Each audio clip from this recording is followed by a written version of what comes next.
cleared. Destination out of order.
Just looks like we'll be Sunderland FC commentary to start. I think they're having a few glitches at their end. We should be having commentary coming up.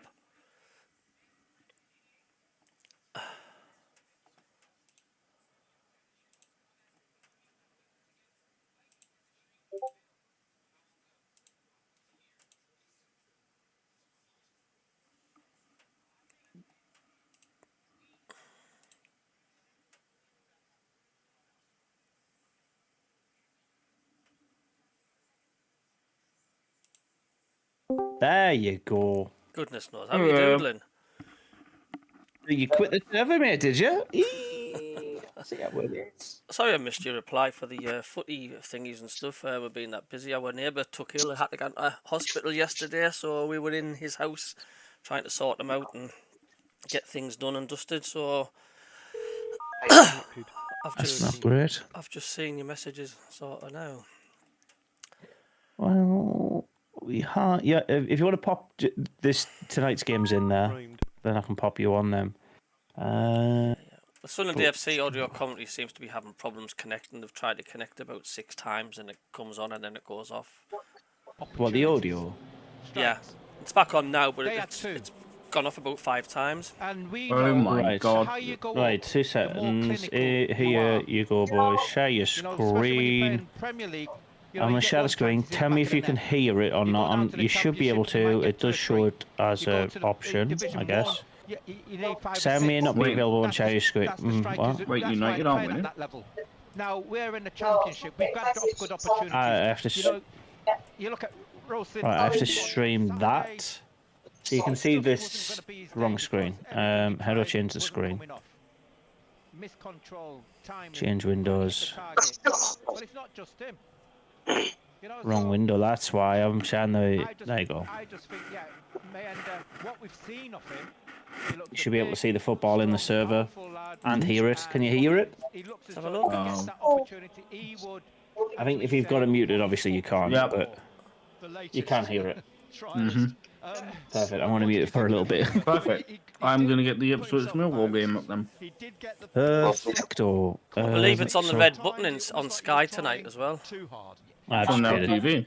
I've just paid a tenner for it because I couldn't be arsed with Sky. In other Like. news, United are drawing 3-3 with Galatasaray, which puts them bottom of their Champions League group. You know, it's going to take time. Did you hear about the Newcastle game? Harry Tangerman got a late goal. Yeah, did you hear? Did you hear? No fucking pity for them. Yeah, did you hear the? Did you hear the Newcastle fan on Talk Sport? Oh, it was 100% not a penalty. But Not. Yeah, but Newcastle could still go through, couldn't they? I think Yeah. I I've got no still pity think they for will them. go through. I still think they will go through. I don't really care if they do or not, mate. It's They're not going to win it, though. They're not going to win it.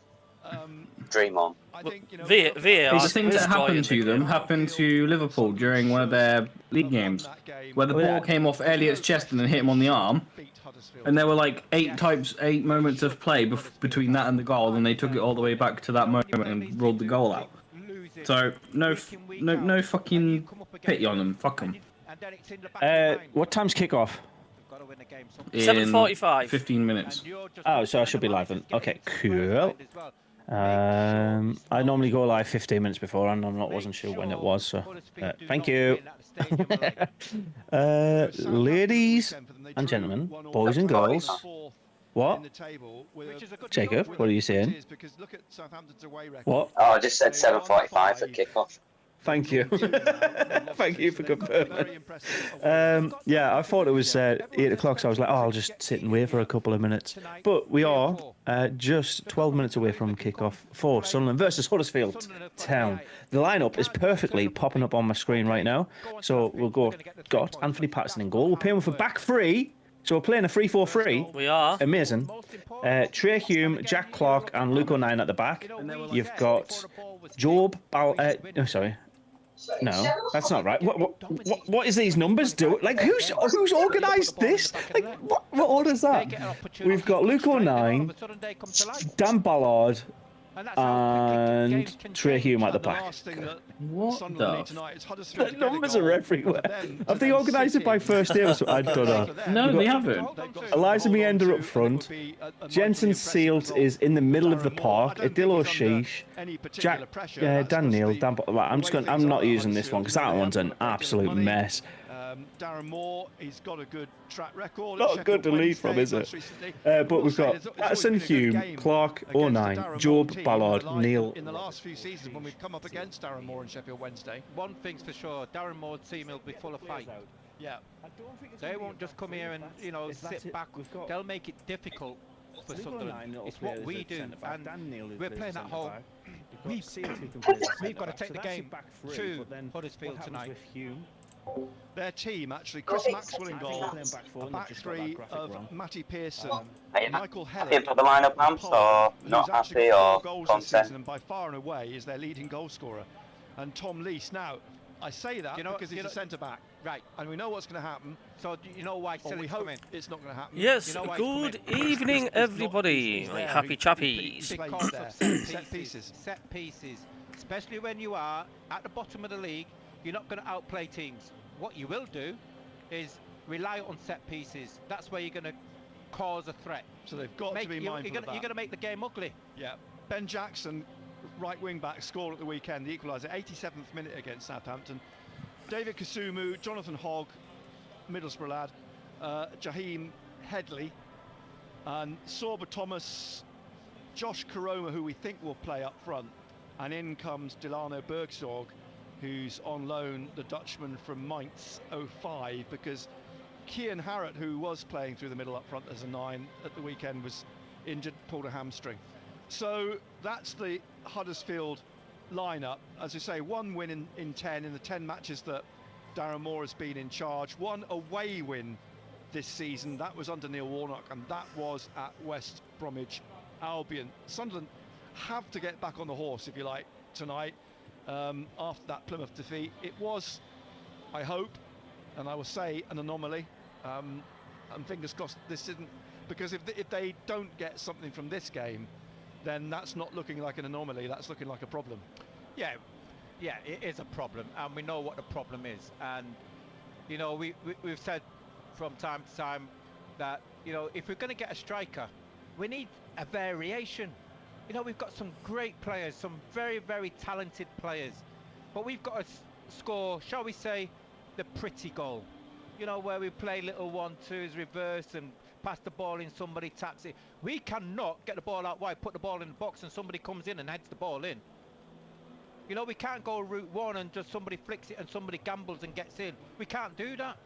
And that's what we've been missing, and we've been missing that for a long time, haven't we? And, okay, yep, we can always go back to the Ross Stewart scenario. If he was here, he would have been fit, playing, and would he be scoring goals? Of course he would be scoring goals. So let's hear from the Sunderland captain, Luke O'Nien. I caught up with him after the game at Home Park. Luke, how frustrating was that? I think said to Tony, there's no lack of effort. It's one of those afternoons they had something to hold on to. No, lack of effort, it's always there, which is, you know, it's the basic you've got to build every game off of. We didn't give ourselves a good enough platform for the second half, being 2 goals behind, although we did create enough chances to get back in the game. I felt like if one came, 1 or 2 more would have come as well. We just couldn't get the ball in the back, and I think it was one of them days. So lots to learn from today, and yeah, we will learn our lessons and move on and be a better team. I mean, yeah, how frustrating was that first 15-20 minutes before they scored, because you were creating half chances. It was just that, it's that final ball, isn't it? It's that final finish, that maybe that little bit of lack of experience in Rusin and the younger players. Yeah, I think it's easy to kind of point fingers at them, but I think we're 1 point out the top 6. Only five teams have maybe scored more goals than us, so it's not a huge problem. We just didn't get the ball in the back of the net today. Those boys are working as hard as they can.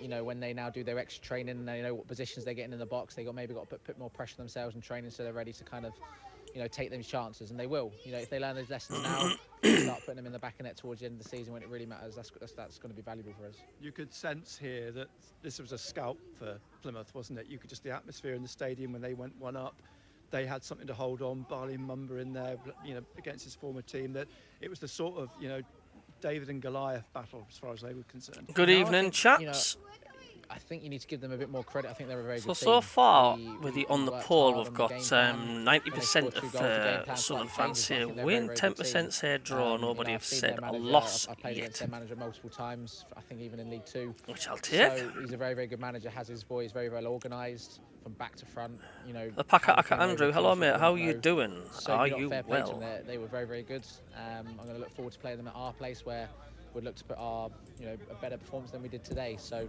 they're a good team. I do hope we get a good win today, like tonight. We do need some. We do need to pick me up. At least when you come off, you know there's 1,600 Sunderland fans there. They were applauding you. They applauded that effort. It's not as though you didn't, you know, give them something during the game. That, you know, you did everything you possibly could. One of those afternoons, you said it just wasn't going to go in. Yeah, it's disappointing when the fans travel that sort of distances. We saw them at the hotel this morning, and we didn't give them something to, you know, remember on the trip home. But I know those guys will be there again and again and again, and it's one of the reasons why it makes this club one of the best clubs in the world. So only just a big thank you to the fans that travelled. We're going to learn. We're going to, obviously, disappointing journey home for us as well, but we're going to make sure that performances like today, back in the tick, they're going to be the reason why we're going to learn and be better in the future. Fires you up for Wednesday, doesn't it, really? Does indeed. We're looking forward to it. I think it's good when you lose and you have a game come around quite quickly, so we're going to be resting up. We've probably, you know, I know the staff look at the game on the way back, as a few of the boys as well, so it will be good. Looking forward to Wednesday. Total Sport North East. Live from the Stadium of Light. BBC Radio Newcastle. Luke O'Nien talking at the kindergarten at Home Park after the game at Plymouth at the weekend. Not far from kick-off. Tony Mowbray not so well, so the pre-match media duties were undertaken by the assistant head coach, Mark Venus. Yes, Mark, firstly, just going back to Plymouth, how big a blow is it in terms of it's cranked up the pressure really on the Huddersfield game, hasn't it? Well, I think every loss, you know, as I said, does hurt, and you know, we want to get back on the winning thread as quickly as possible, and Huddersfield's an opportunity to do it. Is it fair to say that before Plymouth, I know Tony would never, I think before a game, say this is a game we're expected to win, but in hindsight, one of the disappointments is that with the way that you played, the chances you created, set pieces you created, it's a game that you probably should have won, and that probably hurts a little bit more, doesn't it? Yeah, I think if you look at the overall performance and the statistics, there was enough in our performance to at least have got a result from the game, and we didn't do that for different reasons. We have to learn from the reasons. You know, let's not kid ourselves. We all know we have to improve. You know, we're a young, you know, vibrant bunch of footballers in a really tough league, and we're all aware that we're going to have setbacks, but we have to improve. Tony, after the game, did highlight Rusin and Pierre Ekwa. How impressed have you been with Mayenda and Ashish? You were the two that came on to replace that pair. I mean, both of them must be knocking on the door. I mean, I know you're not going to give the team away, but a lot of people have been impressed with Ashish over the last couple of weeks. Yeah, I think of all the players, he's the one that seems to have settled in quickest. He's a talented boy. I think his performances of from the bench, like we talk about the younger players, I think he makes everyone take notice. I think you have to take notice of him. He scored a brilliant goal. He created opportunities. He hit the post against Plymouth. You know, I think, yeah, he has to be close to the team. He deserves that. And I understand. I mean, he's a bit of a leader as well on the pitch. I think he's a bit of a talker. He likes to influence the team. Yeah, he does influence the team. He's you know, he's a talented individual, and he can get his talent on the pitch at the moment for everyone to notice, and that you know, he's important to us, and he's coming. He's getting better. He's getting stronger, and you know, as you can see from watching the games, you know, he's playing a part. Huddersfield, Darren Moore. I mean, over the last few seasons, there've been fair good battles with Sheffield Wednesday with Darren Moore in charge. You'll know what you're going to get from him. Yeah, I mean, there were big games in League One. You know, two big clubs. You know, pretty organised, bit more experience probably Sheffield and here than we are. But he did an amazing job at Sheffield. He's a great guy, great coach, and listen, it isn't going to be any easy game by any stretch. They're going to come, and it's going to be a night we have to be all ready to give everything. Are you getting the sense, I mean, we know about the home form, that teams sit behind the ball, they make life very difficult for you. Plymouth did it likewise. They got 2 goals to hold on to, everybody behind the ball. Teams know what to do to sort of stop the ball in the box from Clark, Roberts, etc.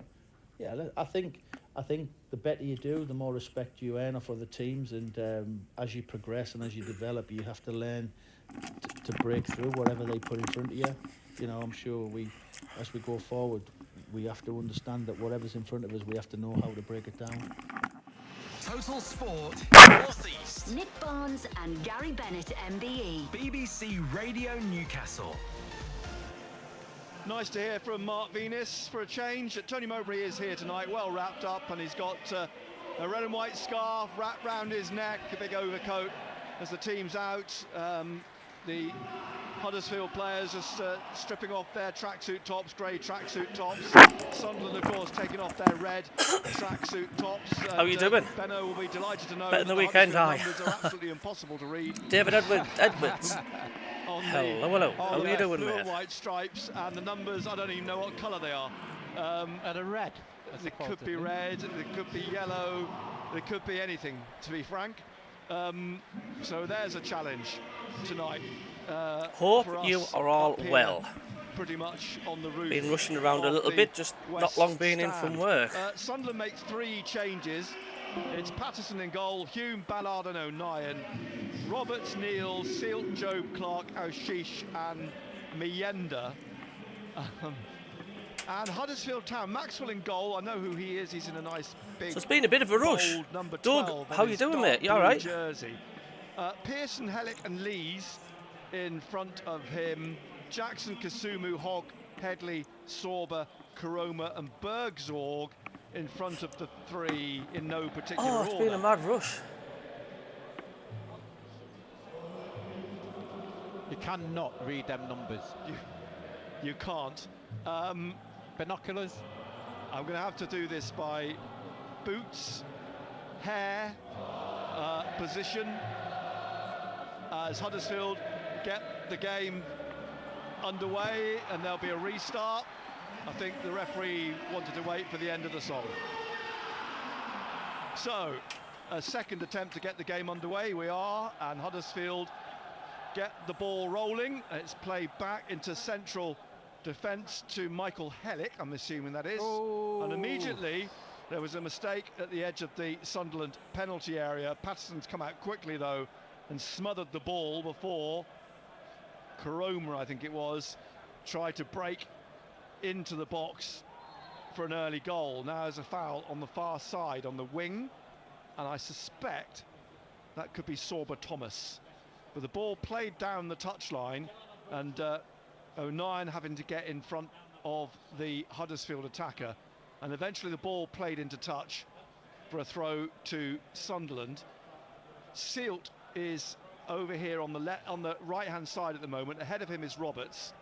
The ball comes to Jensen Sealt, plays it back to Ballard. Yeah, I'm back. Yeah, I'm just transferring on my mobile so I can sort you out. And Hume is playing in central midfield. And here is Hume in the centre. Yeah, I will. I'll get it sorted and stuff. Forwards then to Job, plays it out wide on the halfway line, on the touchline to Clark, back inside to Hume, Dan Neal in the centre circle, and back to O'Nien. Again to Hume, across to Sealt on this right hand side. So I think as Sealt pushes forwards, Roberts drops back. A frustrating 0-0. Sealt, the third centre half, but now another mistake by O'Nien, and he's had to be quick to recover and get the ball back to Patterson, up to Hume. It spins off Mienda, and Huddersfield able to get the ball away clear, and eventually back to Chris Maxwell, the goalkeeper. He kicks absolutely up to the halfway line. Job heads it on here to Clark, and Clark's trying to weave his way in. He comes back into midfield. The referee Matthew Donoghue, all in black, in the centre of the Huddersfield half. Dan Neal just in front of the centre circle, plays it to Hume, back to Neal, back again to Ballard, and Ballard to Sealt on this right hand side, then to Roberts, Ballard again on halfway on the right, and into the middle to Hume, and now down to Neal again. I think that is Headley on the left-hand side here, isn't it? He's playing left wing back. Left wing back. Yeah. And the ball rolls out for a throw in the rain to Huddersfield on the far side. Huddersfield blue and white stripes with impossible numbers, white shorts and white socks. Sunderland, of course, in their red and white stripes. Yeah, I think the lad Bergzorg is playing up top. Is he playing through the middle? Yeah, he's the one with the gloves on. Hidden there on the right now as the ball comes down the right touchline, is nodded down, and it's played through now. You think that's him on the ball now, looking to get it. Is that Karoma who's chasing it? Karoma rolls it in here, and Headley has a block by Patterson. Great save. Very good save by Patterson from Jaheim Headley. Yeah. He was through then, on goal. He will probably feel he should have done better. Should have scored. Too easy. 4th minute. Huddersfield could have been through and in. But Roberts now to Job in the centre circle. Hume goes with Job. It's out to Clark on the left, and Clark now dribbling to the corner of the penalty area and a foot stabbed in by... Is that Ben Jackson? No, I don't think it is. I think that's Kasumu. Kasumu it is. It is. That's David Kasumu. That's right. As it's played back in by Hume to Neil, across here now to Ballard and out wide to Roberts. And Roberts inside to Neil, out to Sealt again. 0-0, but it could easily have been 1-0 to Huddersfield. We're in the 5th minute, live on BBC Radio Newcastle. Here's Roberts again, just tapping it out to Hume, to Al-Shish. Sorry, Right, here we are, we're back. Going wide. 2-0 today, Great. says To Doug. Clark, but it's nodded Paul down Mellish, evening can be and 3-0 for hooked me tonight. by I'd like to see a Pearson, striker I'm score assuming. today. Matty 2-0 Pearson, says yes. Dougie. Evening or Leighton Mills. How Now you doing all? with Job again, trying to get the ball through. So, this must be Jackson. so far, Plays up Huddersfield now to Bergzorg, and behind him Kasumu. have had the better Looking of for the run chances again already. Of Headley on this left-hand side, he slips it back inside to Bergzorg, who's lost it. The Dutchman now onto the path and the feet of Roberts. Leeds 0, Swansea 1. Roberts then wide. He's got Al-Shish in front of him. Al-Shish cutting on the back of the D, finds Clark in the penalty area. Clark onto his right foot, tries a shot, he's blocked. He took too many We better not be seconds starting to really do this or like tee again up like that trying to possible walk the tee- ball into the box possible and shot. stuff. And There's it already allowed signs that Huddersfield we're doing a get very, bodies very slow behind, tippy-tappy and the ball floated trying out to by get the Dan ball Neil in. to the hands of Chris Maxwell. Out quickly to Sorba Thomas. Sorba Thomas, the Welsh international.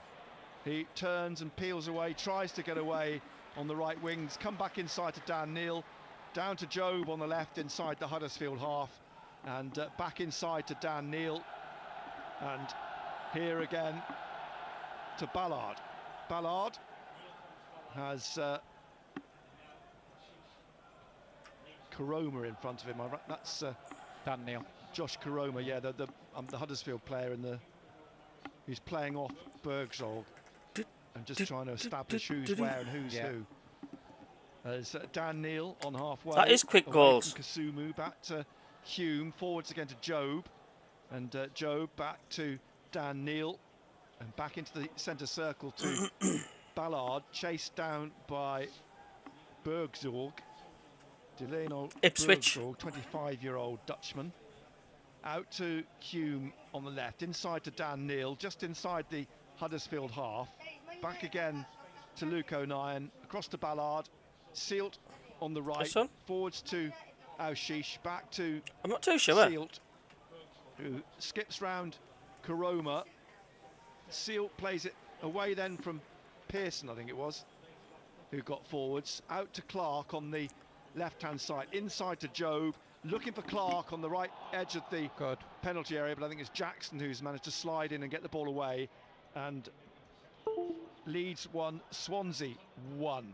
It's played through again to Job by Luke O'Nien, and back to Al-Shish, closed down quickly by Karoma, but he still has it. Al-Shish plays it across here to Sealt, and Sealt now out to Roberts wide on the right-hand side, and Roberts taking on Headley, right side of the Huddersfield penalty area. Crosses to the far post. That's a great ball. And it's headed behind. It's a very good ball. And you know what you're looking for there, aren't you? You're looking for, and we keep mentioning him, a Ross Stewart to come in. Yeah, and then would have it been gives on you the end of that. it gives you a different option. Yeah. It's a great ball in. He can't do any more, Roberts. So 0-0. First corner of the game. It's for Sunderland. It's in the 8th minute. Taken short to Roberts, back to Clark, and then here is Al-Shish, who swings a ball into the penalty area, leaping for it with Sealt, couldn't really get anything on it, and it's gone behind for a goal kick to Huddersfield Town. Tony Mowbray stands with his hood up, hands in pockets, the big coat, the red and white scarf. He's crawled out of his sick bed. He has. He's mostly standing now thinking, I wish I had a -7 in Carlisle tonight. I had Gary Bennett with his screwdriver. Exactly. Huh? He should be in If bed, only, wrapped up if with only, a hot toddy. listening to us on BBC Radio Newcastle as the ball played through to Thomas, Sorba Thomas. He dribbles and plays it out to Bergzorg. Karoma's in the middle, Bergzorg's wide. comes back to Jackson, and then it's put out for a throw to Sunderland. Across goes Trey Hume to take the throw. 8 yards from the corner on the left. I mean, looking at can you guys hear the commentary okay, yeah? Tonight, this weather has definitely put a lot of people off, isn't it? Oh, yes. There are noticeably a lot of emphasis. Now, the ball played through here to Karoma. He unleashes one from 23, 24 yards. But Mike, how are you doing, mate? And it's gone out for another Hey, darling. throw on the far side. They're getting in and around the Sunderland penalty area, Huddersfield. But at the moment, 0-0, 10th minute. Out to Silt on the right wing.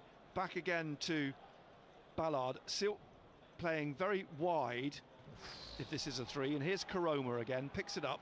Looking for Bergsorg, he'll chase this, but Patterson will beat him to it. Patterson all in yellow away to our left. And tell you what, one of the problems Sunderland have got at the present moment, Mayenda wants a touch of the ball. I don't think he's had a touch. He's had one touch. He's yeah, going to get a second. That's why he's now, coming deep. That's why he's on the halfway line. He's got it back to Hume, and now Neil across to Clark. Lifting it over the top, looking for the run of Job. Mayenda's made a run. The ball's knocked out for a throw to Sunderland on the left-hand side. As you just mentioned there, Mayenda, that's his second touch he's had. Well, the thing is, he looks big and stocky and physical, doesn't he? But he wants to get involved, but they keep missing him out. Ballard on the right of the centre circle, out to Roberts here on the right-hand side, in front of Darren Moore. He looks up, slips it inside to Dan Neal. Back to Ballard on the right of the centre circle. Just to his left is Luke O'Nien. And O'Nien holding it for the moment, then slips it to Dan Neal in the centre circle. Back to O'Nien. And now Neal again, back again to O'Nien. And O'Nien now to Hume. Back again to Luke O'Nien. Mayenda looking to make a run, but it's still being passed amongst the backs. And now Hume slips it through to Roberts, who plays it back to Hume on this right-hand side, in his own half, deep in his own half, and he just taps it back to Dan Ballard. Ballard to Hume, just in front of him. Hume through on a slip by Aushish, and it whipped past him, comes back to Lees, Tom Lees, and then eventually back to the goalkeeper, Maxwell. Out to the right, Pearson, I'm assuming that is, or Hogg. I think Hogg might be just in front of Pearson on the halfway line. Yeah, he's just playing in midfield, Hogg. You got Jackson and Pearson on that right hand side. Middlesbrough midfielder. You can sort of tell him because he's only 5'7", so he's not the biggest in the world. Here on the halfway line is Job, and Kasumu goes through him, and it's a free kick to Sunderland on the centre spot almost. Matthew Donoghue, the referee, was here last season when Sheffield United won 2-1 in March, and he was the referee in charge of Sunderland's 3-0 win at Reading last year in September. That night scored some good goals, scoring some very good goals. Here's Clark on the left, inside to Dan Neal. Neal back to Ballard in the centre circle. 13th minute, Sunderland 0, Huddersfield Town 0. Silt on the ball again, Kasumu in front of him, and did enough to win it for Hogg. Now looking for Bergsorg, and Ballard had to come and clear, drove it up into the Huddersfield half, and Huddersfield eventually put it out for a throw to Sunderland in the Sunderland half on the left-hand side. And you know what the question is that, yeah, we are playing some good football until you get to the 18-yard box, but we haven't worked the goalkeeper. No, you look at the game at the present moment, Huddersfield have had the best chance. Yeah. Patterson's had to make a save. Yeah. We talk about that on Saturday. Ipswich only had 2 opportunities. Ipswich. No, Plymouth. Here's Clark finding, Aushish has gone behind him, and he's trying to turn and get the ball. Well, he's come off Headley, back to Job in midfield, and now with Dan Neal, and Neal to Hume, and Hume to Clark, wide on that left wing, crosses, looking for Mayenda, got his head on it, but it's behind, on the shoulder of Matty Pearson for a goal kick to Ipswich. I'm only joking. It's Huddersfield. You didn't hear what I said then, did you? No, I didn't know. You just went Not straight listening over to my me, head. Straight over your head. 0-0. Say it again. Ipswich. Huddersfield we are Yeah, playing. that's right. I Well know. done. I thought you Well spotted. referring Ipswich to Saturday's game. Yeah. And I said Plymouth. No, you said Ipswich. Did I? Yeah. Okay. Here's Huddersfield.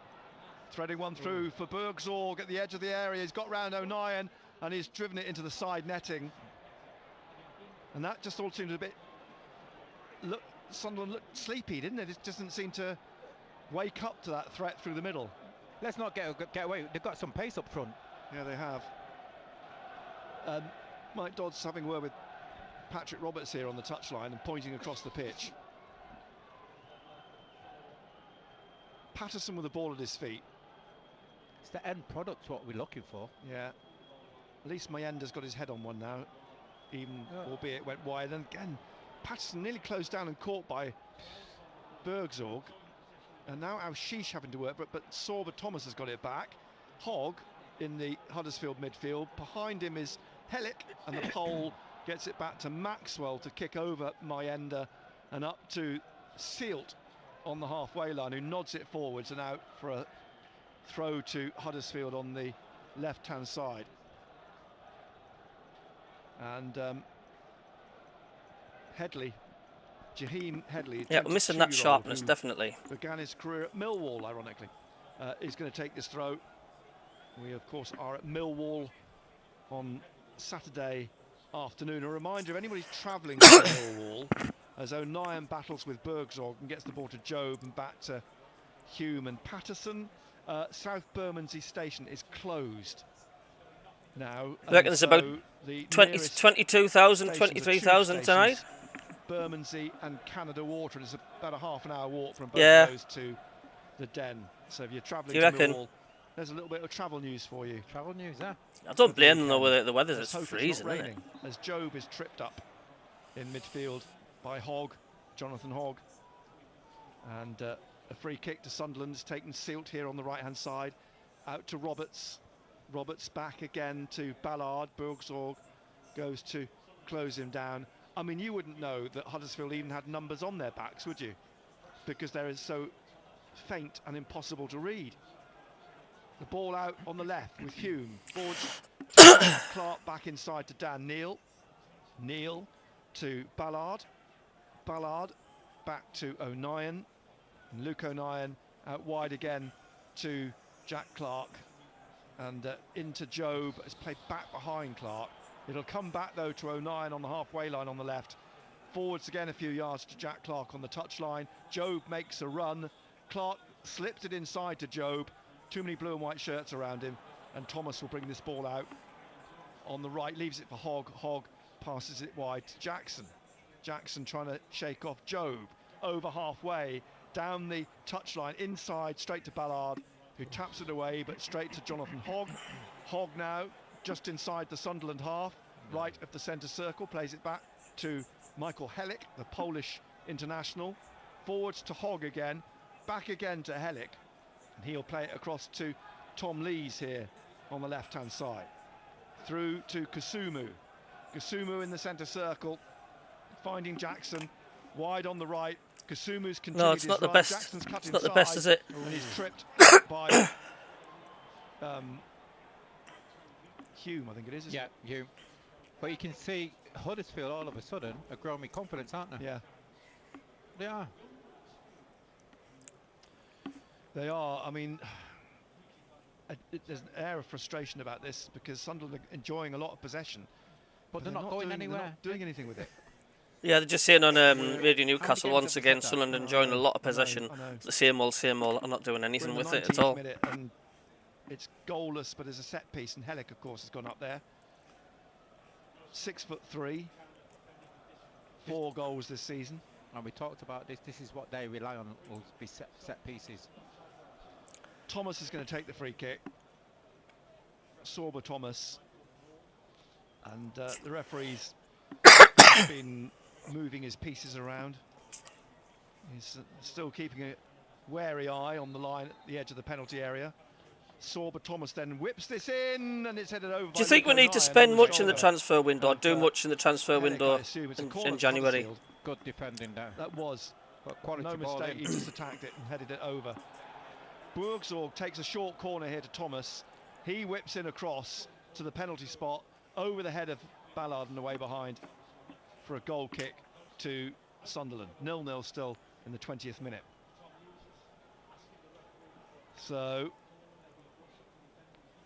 Patterson getting the ball back here now, rolling it across to Ballard on the 6-yard line, places it, passes it to Patterson. Patterson out to O'Nien on the left of the penalty area. Burgzorg goes after him. O'Nien still going, and he's tripped. Play on by the Dutchman, but he's played on, the referee. Clark on the left, cutting inside, now trying to cut back outside and into the penalty area, but the ball rolls in front of Pearson to clear. Up to halfway, O'Nien lays it off to Hume. Hume on the halfway line pretty much. Absolutely, same old story, possession with too little to show for it. Circle. And on the right of that now, on halfway, short to Mienda, back to Ballard, out to Sealt, back to Ballard, and now Dan Neil again, back to Ballard. Neil asking for it again, getting the ball in front of Hogg, playing it back to Ballard, and you can sense the frustration. You can, because it suits Huddersfield. Yeah, all they've got to do is keep the shape. Yeah, Sunderland put 20 odd passes together. Yeah, and they're being closed down every time. Yeah, Joe back to O'Nien, through here to Aushish, trying to get it to Mienda. Mienda just inside the Huddersfield half, leaves it to his left to Joe, back to Hume. It's almost they're advancing by stages, isn't it? They're sort of, okay, we've advanced 10 yards, we'll hold it there for and then we'll go 20 back passes, then we'll go another 10 yards, then we'll go back 20 yards, and here we are back with Ballard in the Sunderland half, and to his left is Luke O'Nien. Hume just ahead of him, back to O'Nien. O'Nien just... It's like a chess game, isn't Gary it? Bennett says if we lose today or fail to win, he says he classifies that as a problem at the club with the team. As Huddersfield press, they try and push forwards to stop Sunderland pushing. Well, absolutely. I mean, I looked back at the last 5 games, and once again, it's like a patchwork quilt. It's certainly not promotion form. Flicking it to Roberts, back to Aushish, and now this could open up them. Mienda in the middle. It was a good ball. Clark's making a run into the penalty area. The ball a little bit overhit, but it's down to the corner with Clark. He's got it. He's got to come in now, past the defender, and he's tripped right on the edge of the penalty area, but the referee gives nothing. He's getting booked. I think Clark's getting booked, I think. Now, was that a foul?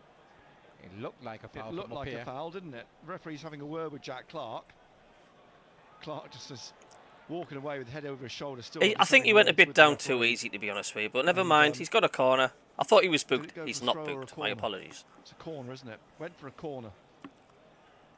Sunderland's second corner. Clark will take it. Roberts is over there as well. Last was a short corner. We won't spend, but we need something different. We are far too slow in our play this season. We absolutely are far too slow. Just need to giddy up G up in midfield. What's up with Pritchard? Referee wanted a word with one of the Huddersfield defenders. Clark raises his right arm. He whips this in. It curls in here. And Sealt looking to get on the end of it again. Comes back out. Aushish can't get on it. And there's a counter-attack. It's Burgzorg. He's trying to get away with Thomas. He's overhit his pass. And it sails. We've got 50 people tuning in. If you can click the thumbs up, thank you. Anybody new, give the subscribe button a click as well. Let's see if we can get up to 30 likes before half time. And we build from the back again here. Ballard to Neil. Neil to Aushish, back to Neil, through to Roberts. Roberts to Mienda. Mienda goes past Headley. He's got to get inside now. Mienda's still going. Mienda flicking it to Roberts. So Aushish. Aushish, it went behind him. He tried to get a foot and round it, but he couldn't really dig it out, and it's gone out for a throw to Sunderland. Clark takes it. Hume to Neil. Forwards to Job. Inside again to Hume. And now inside to Aushish. Aushish's right foot straight at the keeper. I like Aushish. I think he's coming good. Save Maxwell's had to make. Yeah. in the 24th minute. Good play again by Mayenda. He's growing with confidence, isn't he? He is. But that shot straight at Maxwell was simple. Save for the Welsh keeper. Back it comes to him. Ipswich 1, Millwall 0. That kicked off at 8 o'clock. You can sense the tension and the nervousness in the stadium, like, can't you? Sunderland need a goal to get this crowd going. Maxwell. Now to Lees, former Sheffield Wednesday defender, but he's been with Huddersfield a couple of seasons now.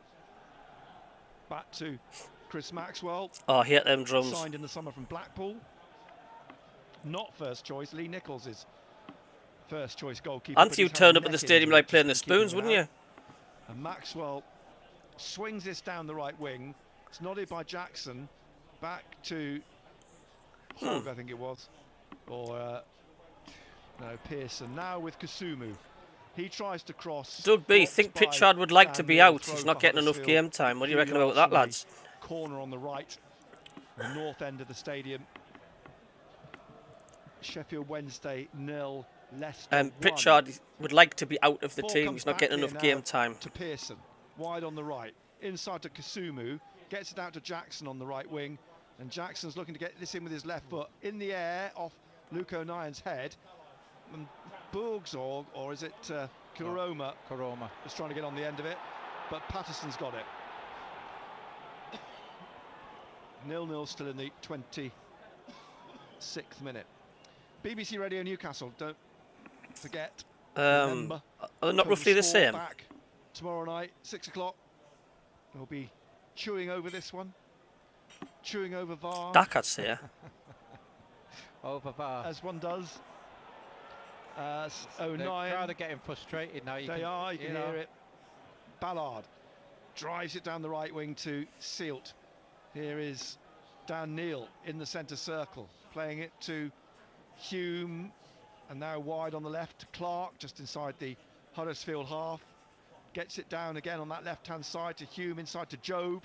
Kasumu gets in front of him. Jobe turns, twists, and plays it out to Clark. Clark running now at the penalty area, into the penalty box, on his right foot. Did it take a deflection? Even Roberts doesn't seem the same player, does he? Corner to Sunderland. Good play again by Jack Clark, but we need more options. The only time we come to life is when the ball goes to Jack Clark's feet. Yeah, and you know what he's going to do. Maybe a Roberts. I can feel it coming. He will run into the area on that corner, and the thing is, he will do that, and 4 times out of 5 he'll be stopped. On the 5th time, he'll go and score a wonder goal. Yeah, but that's what we're relying on, though, aren't we? Yeah, short corner. Clark back here to Aushish, who swings it in. Who's this, Tony Mowbray? Far post, looking for Jobe. It drops and bounces awkwardly in front of Hume. He's holding off Kasumu. Jobe has done well to shake off Headley. Mark Blockyard says about Pritchard, he's still one of our best playmakers. We need to get him on. Out to Thomas now from the edge of the area, and Thomas looking to break. There's a run from Kuroma on the left-hand side, and it's ahead of him now. And Kuroma will chase this. Roberts will go with him as well. Kuroma gets onto it, and it's knocked behind for a corner by Patrick Roberts. So a second Huddersfield corner, which came from a direct clearance from the edge of their own penalty area. And you're looking at the 2 different styles of play as well. You know, they sort of counter-attack. They've got a bit of pace, and they're trying to get at us very, very quickly. The big men go up, the centre halves, for this corner. Thomas will take it from the left-hand side.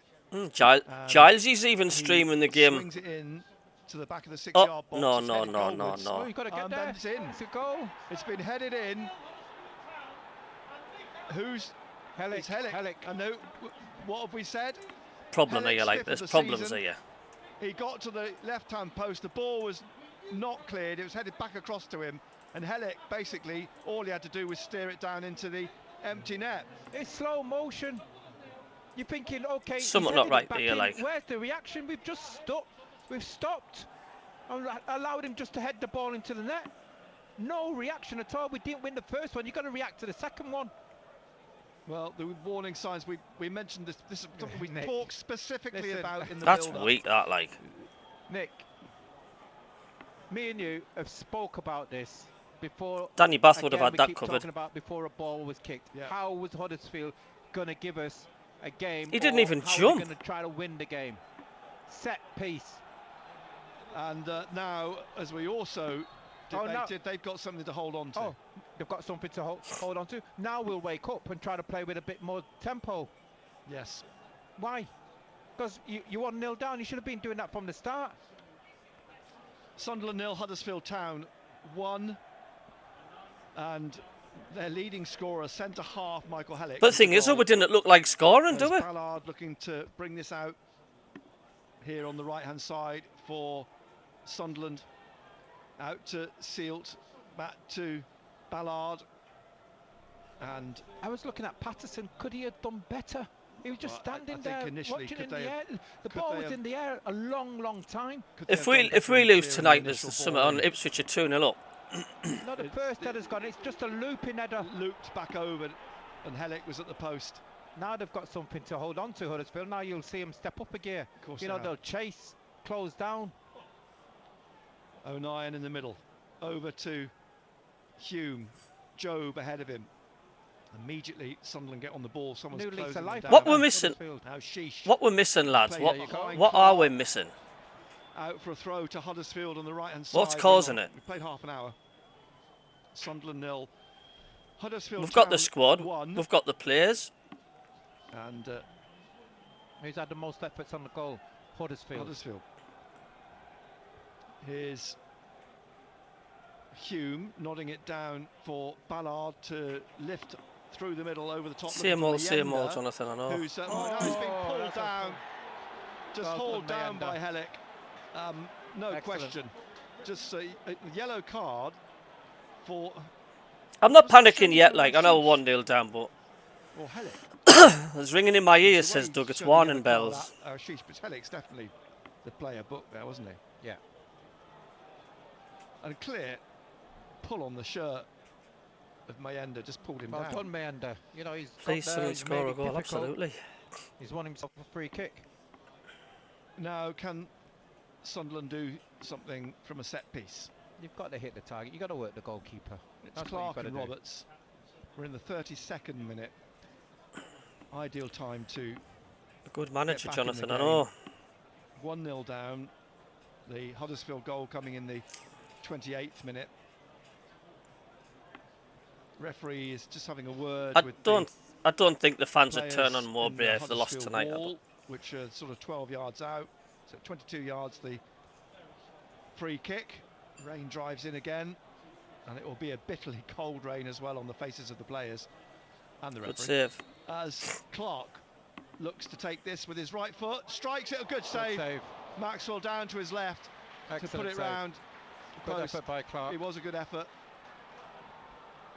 He got it low and on target, but a good save by Maxwell. And you say do you think that the players are maybe a bit worried about Tony Mowbray's phlegmy cough?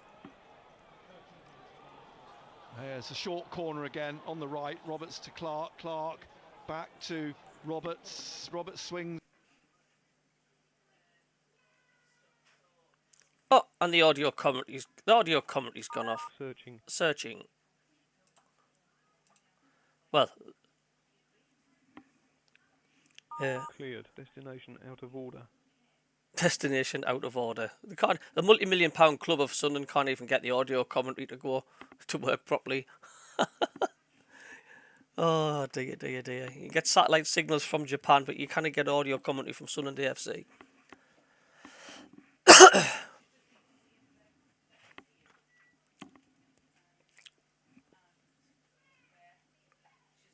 Well, I'll have to do some of the commentary.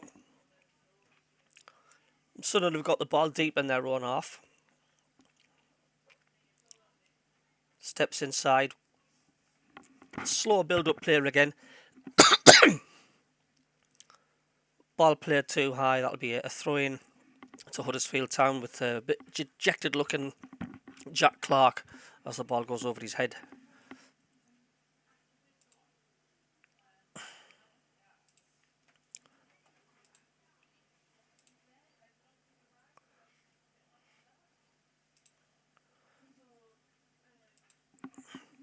Huddersfield are coming forward now this time. Just gets the ball tangled between his feet. And they're in the Sunderland penalty area, but it's been shunted off and the ball's played and it's ricocheted. Huddersfield still have it. Plays the ball back. They've got a bit of confidence now, Huddersfield. They're passing a ball around quite nicely. And they're now deep in their own half. Coming down on the right-hand side. Very flat from Sunderland at the moment in this very cold Stadium of Light. More empty seats than usual. Understandable with the weather, I think. As the ball's hoofed all the way back into the Huddersfield, the Sunderland half. And Sunderland have it deep in their own half.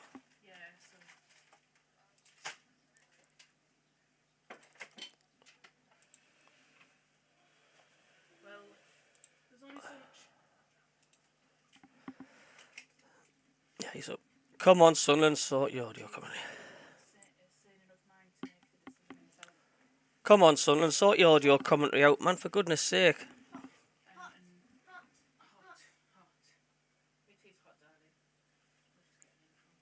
Yeah, I'm watching it now, eyes.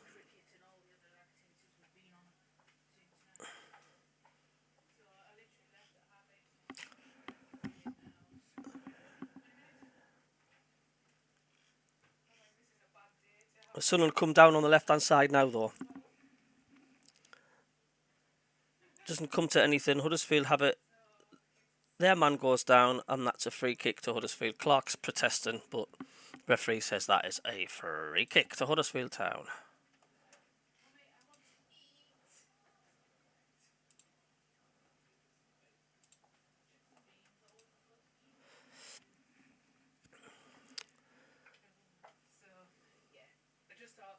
John's already spoke to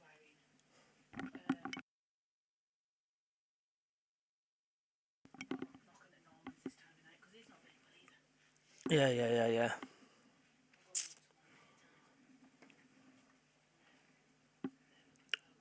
There's nothing happening at the moment. It's all in the middle of the park. Do what?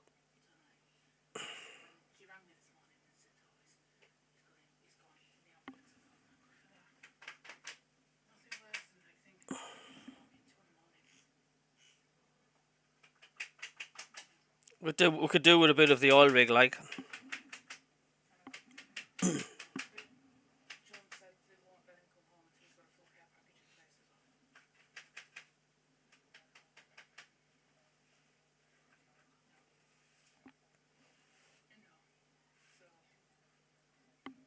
Yeah.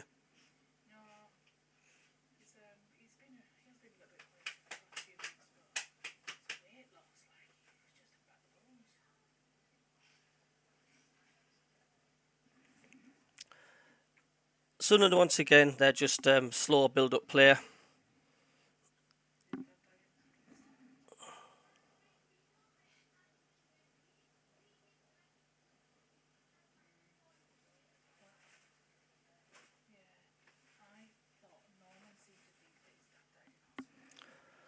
Oh dear.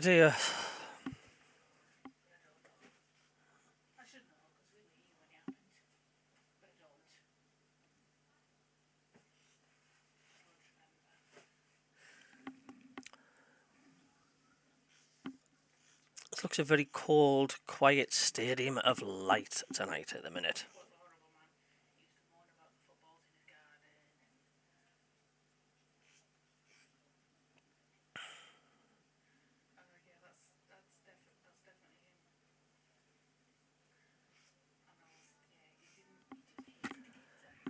And Sunderland are coming forward now. They're on the edge of the area. They play the ball left with Clark again. He's in the box and he virtually just passes back to the keeper. He got tucked down, and he slams his hand onto the turf.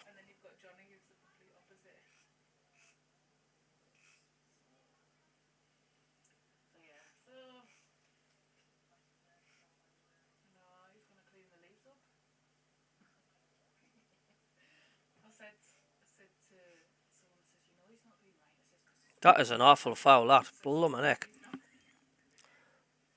That is a bad tackle from Huddersfield Town there, like. Another yellow card for Huddersfield Town player.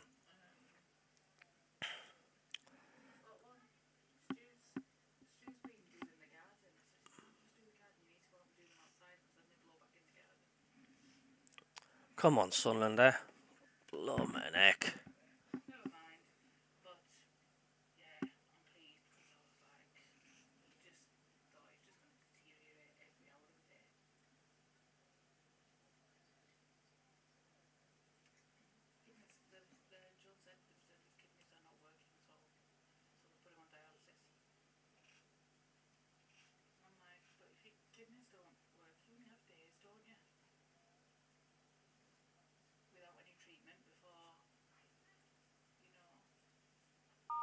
Get in! Cleared. Get in! Get in! Get in!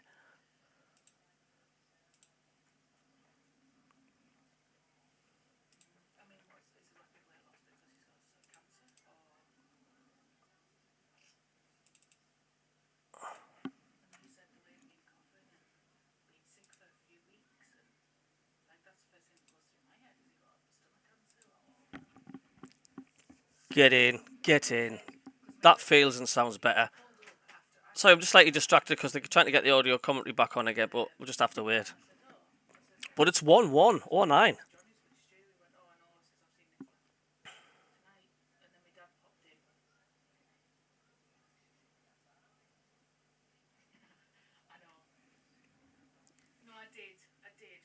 Now, is that going to be the start? Is that going to be the start now of Sunderland just going to totally... Is this going to be the start now of Sunderland and we're going to just destroy these now? Come on.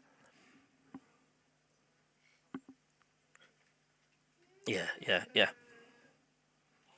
Well, Huddersfield are coming forward straight away and the ball's played into the box and we've cleared out. Good defending. It's a corner.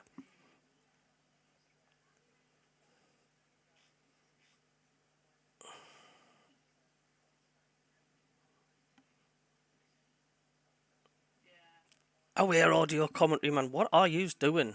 We do needed that. We definitely did need that. You can't even ring Sunderland AFC and ask them what's going on. Everything's all emails now.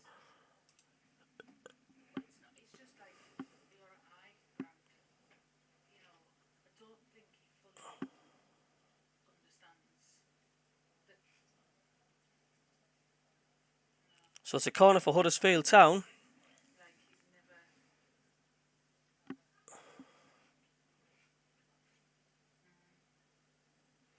Eva comes in. It's a high one. Keeper says, the referee says that's a foul and that's a free kick to Sunderland.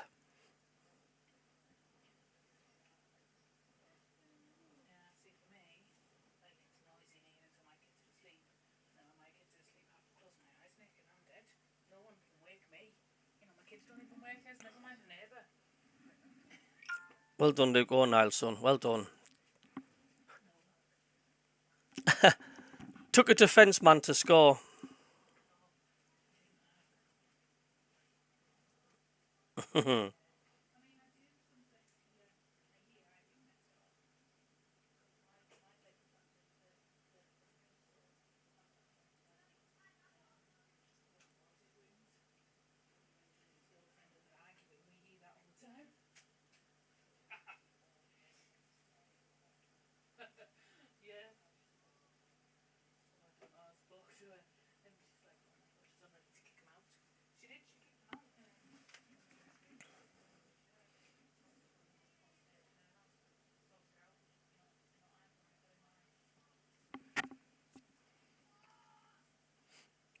It does. Here's the goal. I was going to show you a quick thing of the goal. And if you can see that. It was a bit of a scrappy goal, but 09 was there unmarked, and he just smacks it in there. Get in there.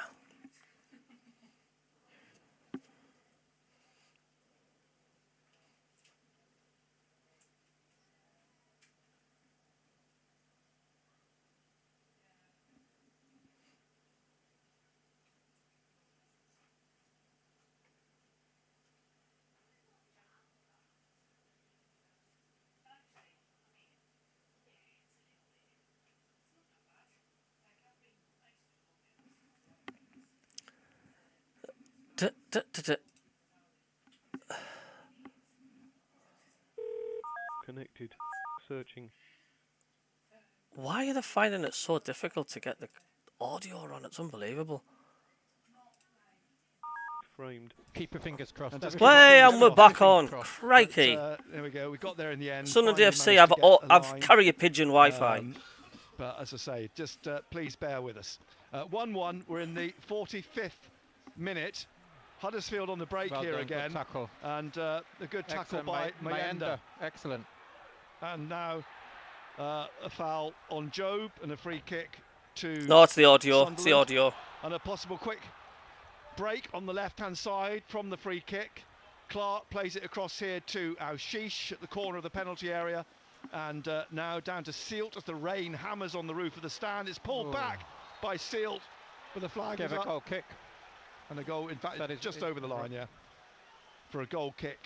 And we'll not see how rain. much. That is It's not sleet. rain. It's sleet, isn't Would it? you guys be happy with a point? Dean Whitestone, the fourth official, just coming out with the board to see how much time will be added on. We've got 10 seconds left of the 45, and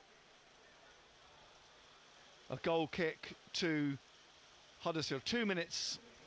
We're into those 2 minutes now, with Sunderland and Huddersfield level at the He moment. needs a good dose of Viagra and an early night with his wife. That's what he Maxwell needs. with the kick over the halfway line, and headed on by Hume.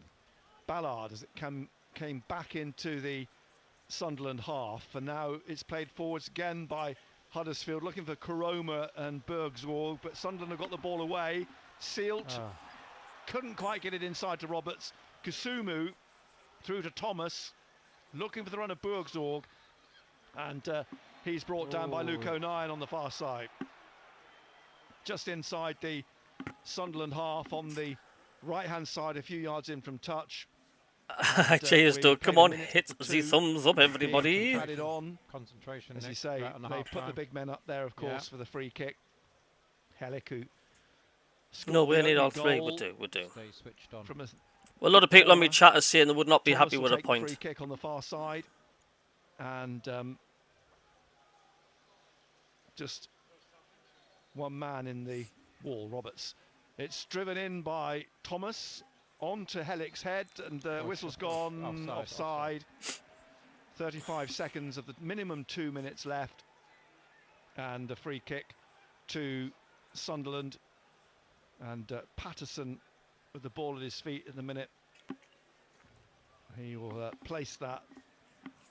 Everybody heading upfield. It'll be a kick upfield then from Anthony Patterson. He may be pretty much the last action of the first half. Our apologies again for losing you through this first half, and unfortunately not being able to commentate on Luke O'Nien's equaliser. But the main thing is they have equalised. It's 1-1. We're into the third minute, which we won't go any further, because there goes the half-time whistle. It's awful, isn't it? Honest to God, they've got YTS people in the club today, I think, you're doing the marketing side of Yeah, things. it's frustrating. I think, you know, Huddersfield. Nick Barnes has just apologised for the Sunderland I fans. think they're happy of the two teams. You know, Darren Moore will be thinking, excellent, we can cause them one or two problems, especially from set pieces. Guys, are you happy on the with other that? hand, Are you happy with Sunderland that will be first half disappointed. performance? I would imagine that they've been going through videos and what Huddersfield's strengths are, yet we concede a goal to it. Yeah. Yes, I think you're probably right. As we So you think talked about you in think the build-up, you know, the the threat full-time score 1-1? Would you be teams and disappointed now in tonight that? Huddersfield Town will pose with their centre-backs. Because a point's better than none, isn't it? The interesting thing is that he's their leading scorer, Huddersfield, so we knew there was going to be an issue if there were set pieces. Looking at the sleet coming down now very, very heavily and hard, I guess the players would be quite relieved to get in at half-time. I suspect Tony Mowbray would be fairly relieved to get them in as well, to try and sort out their tactics now for the second He'll be half. relieved Now they've that- got back in the game. He'll be relieved that we're going in on level terms. You know, because as I said, if it was a goal down, second half would be difficult. They would just sit in, but we've got to up the tempo. We've got to do a little bit more around that 18-yard box. We've got to work the goalkeeper a little bit more. You know, you look at the game, it's 1-1, and you're thinking, okay, have we been banging on the door, trying to knock the door down? No. I think their goalkeeper. Hello, Thane, mate. How are you doing, fella? Bit scrappy first half, don't you think? Nice that we got back into it again. But we really need to put this game to bed. We really need to finish these off to keep up with the pack in the top 6. Because at the moment, as you can see in the league tables, we're 27 points. We win this tonight, we're a point behind 6th place, which is Hull City. So you had a good week, Thane, are you alright, fella? Good morning. Coming up on the show, I'm going to be pressing some wrong buttons. So that's not actually me. No. The sound of the Northeast at breakfast. BBC Radio Newcastle, making a difference in the Northeast. Back in a sec. And this is Simon Pride at the Stadium of Light. 1-1 at half-time then between Sunderland and Huddersfield Town. Apologies again for the technical issues that we had. Hopefully, fingers crossed, touch wood, we will be fine for the rest of the game. We're still blaming Benno and his amateur electricianship earlier in the evening. Yeah, you might have missed a goal, but we will endeavour to fill you in on all the gaps. Marco, thank you for standing in at short notice and being able to fill in a combination with Colin. Marco Gabbiadini, former Sunderland striker, with us for this half-time. So, yeah, the thing is, when the equaliser went in, Barnsley, Benno and I were all pretty much on our hands and knees with wires in our hands and didn't see the goal. So you're going to have to, for my benefit, even if not for anybody else's, you're going to need to tell me what happened. Well, it was very similar to theirs, to be honest. It was from a free kick out wide rather than a corner, but it got pumped right over everybody, and Trey Hume did really well at the far post and kept it in and headed it back into the middle of the box. And then I think it was Seal got a good header on it back towards the goalkeeper's left-hand post, and you know we had numbers in there, so Luke O'Neill was just hovering and slammed it in the roof of the net from close distance. So you know, a set piece goal, and good that we got 3 touches on it and got it, because you know sometimes that is the issue in set pieces. It's getting that first good header, which Hume did. And then it keeps it in play and obviously keeps players interested. So, you know, good time to score, because I think the dynamic, you know, is different when you're going to the dressing room 1-0 down, especially against a team who haven't been having the best of time recently. Yeah, 08000 321 333 on WhatsApp. You can send us a message right now. We'll pick it up here. Start your message with the letters BBC or send a text to 81333. Again, starting with those same letters, BBC. And the change of personnel maybe made a difference, but in the first part of that half, not a particularly positive one. There seemed to be a little bit of uncertainty in terms of the shape, etc. Marco. Yeah, it's hard to. I mean, it's very hard to. If you had to write on a piece of paper what the formation was, you know, it moves. It's very fluid, and you know, especially at the back. You know, Seal's been playing. You know, he's popped up in the middle at the back. You know, he's been the last man. He's been in midfield. He's been wider on the right hand side. So you know, there's a lot of fluidity, but it hasn't really led to anything. You know, we haven't found enough space or enough. And I think the word that I keep coming back to, and it was one that I used on Saturday, was tempo. You know, there just isn't enough of an injection of pace at times into the game, or even a quick reaction to something. You know, even the goalkeeper getting it and going, right, I'm not going to roll it. He's free at the 40, 50 yards away. I'm going to smash it up there. Yeah. And he tried to do that once, didn't he, Patterson? But there was nobody to hit it to, and he got frustrated. Yeah, I think and the crowd did too. Yeah, I think it's an issue for us at the moment, and you know what? We've got this modern game now that's based on stats so much that sometimes I watch our players, and there was one incident where I can't remember who the player. It might have been Sealed actually. He came in off the sort of out the right back position, was going across the middle of the park, and Jack Clark was free on the far side, and it needed a sort of a left-footed pass to swing it into, so it would go into his path, and he would be in. You know, they'd kept quite a high line at this stage, and he took a simple pass to the next man instead, and it's that sort of risk. So He went from maybe a 30% risk pass to a 100% secure pass, but it didn't get us anywhere. What did you make of the formation then in terms of the back four? Because it seemed to me Sealt at right back, Hume at left back, but they were both given a kind of license to roam in this kind of modern style of fullbacks that can kind of join in central midfield when required. And there was a real fluidity about it, but it also led to a little bit of confusion as well, it felt to me. Well, I think the confusion comes when you lose it, and they have been in behind us a couple of times, where they've had a bit of ambition that when they've won it, they've had a couple of decent passes, and then they've got men forward, and they've had the better chances in many respects in the game. They've got behind us a couple of times. We've had a couple of incidents, maybe Jack Clark possible, was it a penalty? I'm not so sure. Maybe it was just outside the box, but I thought it was a foul. And a couple of opportunities where we've got into shooting positions but haven't quite connected properly. So look, I still expect us to come out and win this game, but there has got to be a bit more urgency, a bit more, get the crowd out really in this game, which is unusual. I mean, look, it's a cold night and it's hard to get out your seat, isn't it? But it's just, they aren't really being inspired, are they, the crowd at the moment?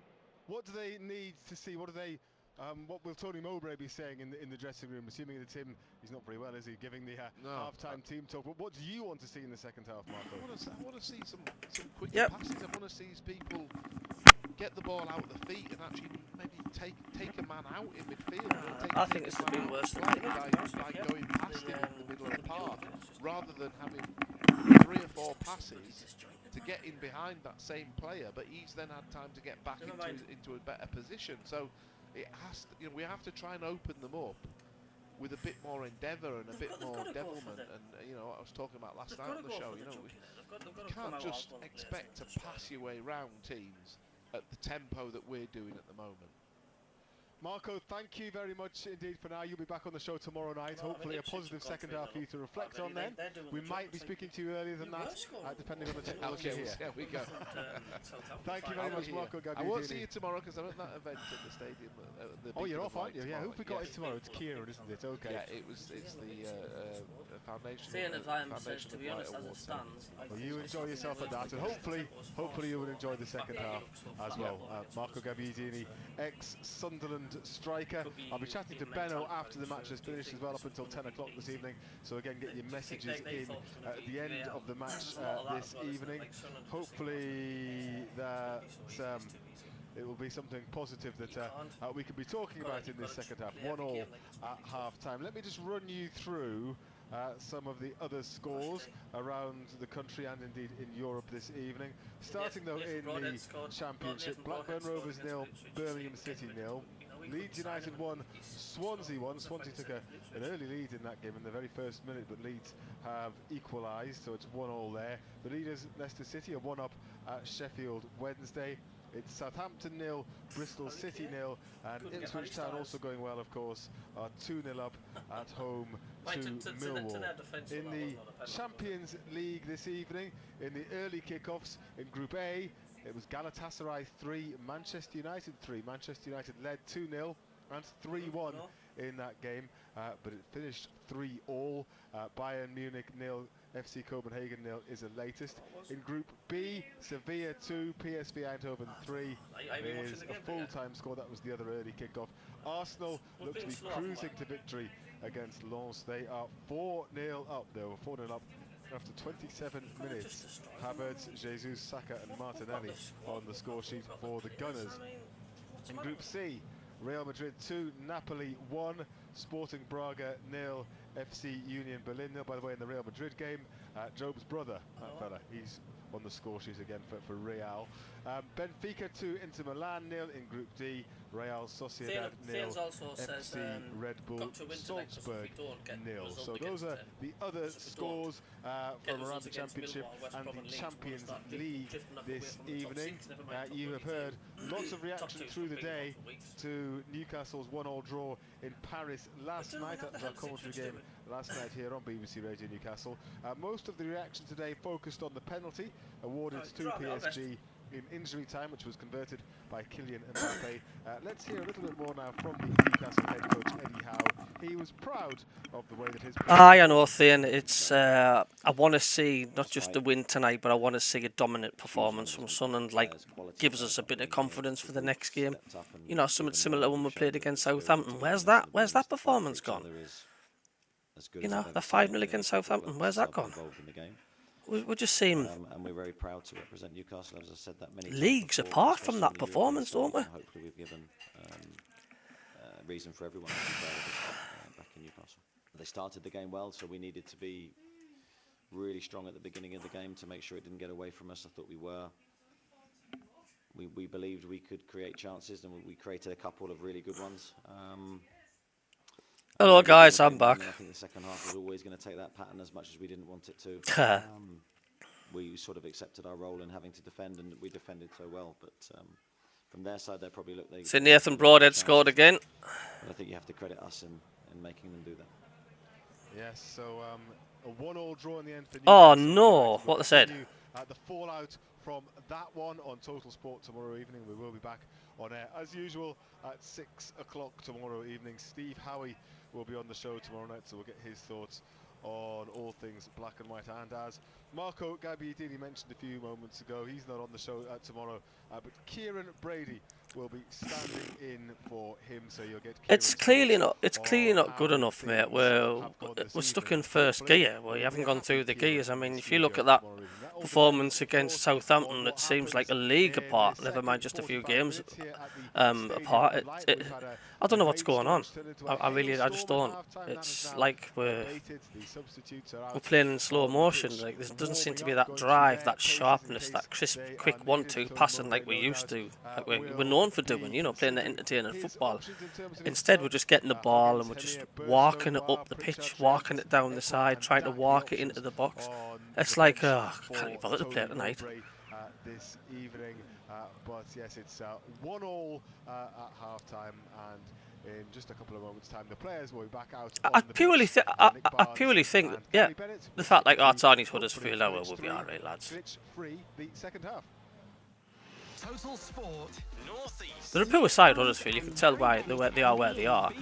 But if Sunderland step up the game and play like we can, we'll destroy them. We'll absolutely destroy them. But if we have the attitude in the second half that it's going to be a piece of PISS, we won't get 3 points tonight. As a matter of fact, they could. You've got to treat every game like it's a top 2 team. You've got to just, you know, expect that it's going to be a hard game and go for it. They'd like to see O'Nien back in midfield because of the runs he makes or used to make up into the penalty area and the goals he got as a consequence. He got forward in that instance and he scored. So here come the players for the second half. Dan Neil, Luke O'Nien and Dan Ballard, Patrick Roberts, Ashish Sealt, Jove, Mienda and Trey Hume. Huddersfield's players coming out, we've been told that the numbers they wear are in gold on their blue and white stripes. They're just having a little jog around on the touchline as they then break onto the pitch for the second half. Sunderland will be attacking the north end of the stadium in the 45 minutes.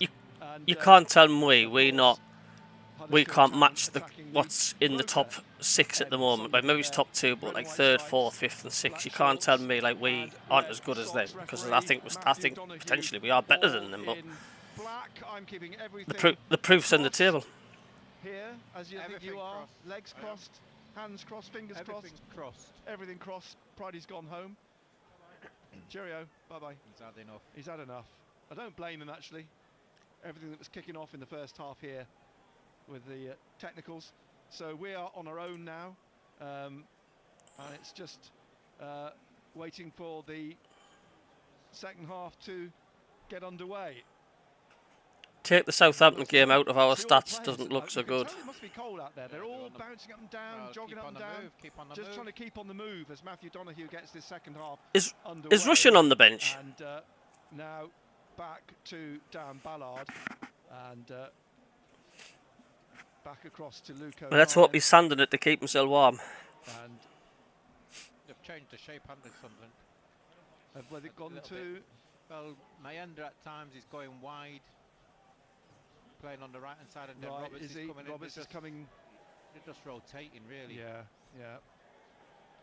The ball out for a throw to Sunderland on this left-hand side. Darren Moore handing the ball. No sign of the oil rig, eh? Dan Neal comes back here to Luke O'Nien, inside to Dan Ballard, across then to Sealt. The three at the back, and Sealt, Humes playing in midfield. Back to Dan Ballard. Ballard across here to Luke O'Nien on the left-hand side. Job out to Clark on the left. Clark just playing it back inside now to Hume, through to Dan Neal, still just short of halfway. Over the head of Ashish. What? Roberts on the right-hand side. Headley's backing off, Roberts cutting in, and then just leaving it dink ball through on the right, which comes back to him on the right-hand side from Sealt. And then out to O'Nien and Sealt again on the right. Forwards again, Ashish down the right side of the penalty. Low ball in. Now it looked like it did come off a hand of O'Nien, I'm not sure.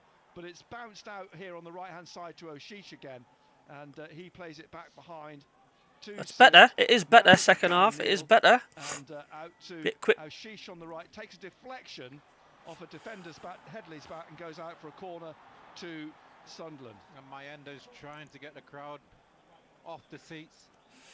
But again, you just noticed playing with a little bit better tempo, aren't we? Yeah. There's a bit more urgency about it. And this corner whipped in, and then over the bar. He's got to hit the target. Who was that flying in? Was it Sealt? Yeah. Who Sealt came flying in to get his right foot on it, but it went high, too high, over the top. It's still Sunderland 1, Huddersfield Town 1. I'm glancing anxiously down every few seconds at our lights on our Keep the lights on. little unit. I'm liking the red and green that we're seeing at the minute. Tony Mowbray should be in bed with his Let's hope lem it sip, stays like. that way.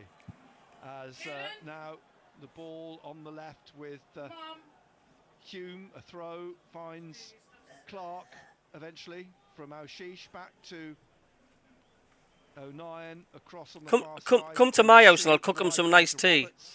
Roberts trying to get past Headley, and he's taken him on and gone round him. Headley's given chase back and eventually manages to run into Roberts, and the throw goes Huddersfield's way on the left-hand side.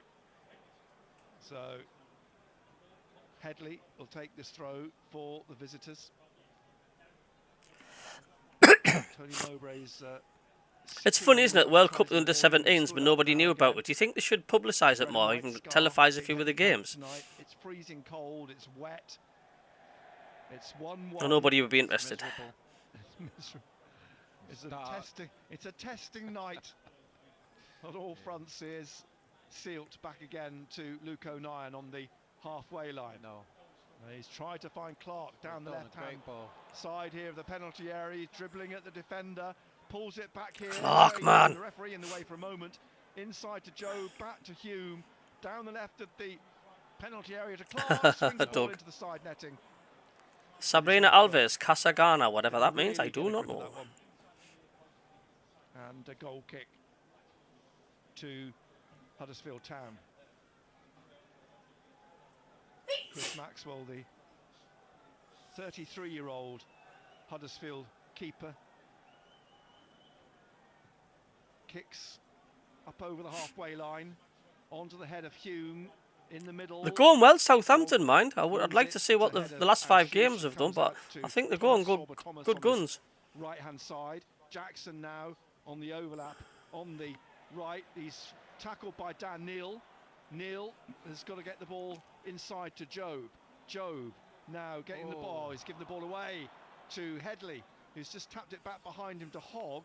And Hogg now playing it across here to Jackson, Ben Jackson, on this right-hand side for Huddersfield, just in front of Darren Moore. And back to Pearson, and then Hellick, and back again to the goalkeeper Maxwell. So in the midfield, Hogg out to Pearson. Ben Jackson was calling for it. Pearson tried to find Bergzorg, and now Kasuma trying to win it, but it was nearly won by Ashish. It's back with Thomas on this right-hand side, and Thomas now making a dash forwards here and going to shoot from some way out, and it sails over the crossbar. into the Roker end. Blackburn 1, Birmingham 0. Southampton 1, Bristol City 0.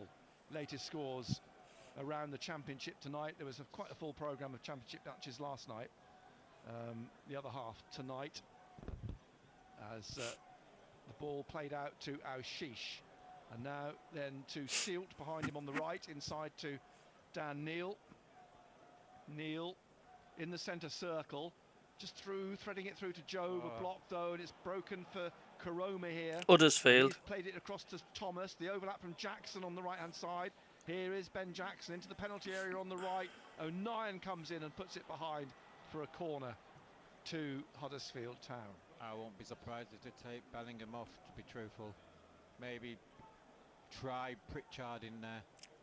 Can someone please tell me what does Bellingham bring to the side? There's a conversation between Tony Mowbray and Mark Venus. He's not had a good game for a few games, mate. At the moment, as we speak, and I suspect they're echoing what you have just said. Here's Thomas with the corner on the right-hand side. More like Bellingham from Middlesbrough. The big men up again, of course, for the whistle's blown. He's going to have to retake this. It wasn't a great corner. O'Nien being spoken to, Hellick being spoken to. Yeah, he's more like Bellingham from Middlesbrough than Bellingham. The first half. The referee, it looks as though Hellick's pleading something with Matthew Donoghue. Put it this way, I don't think you'd miss Joe Bellingham if he went. I really don't.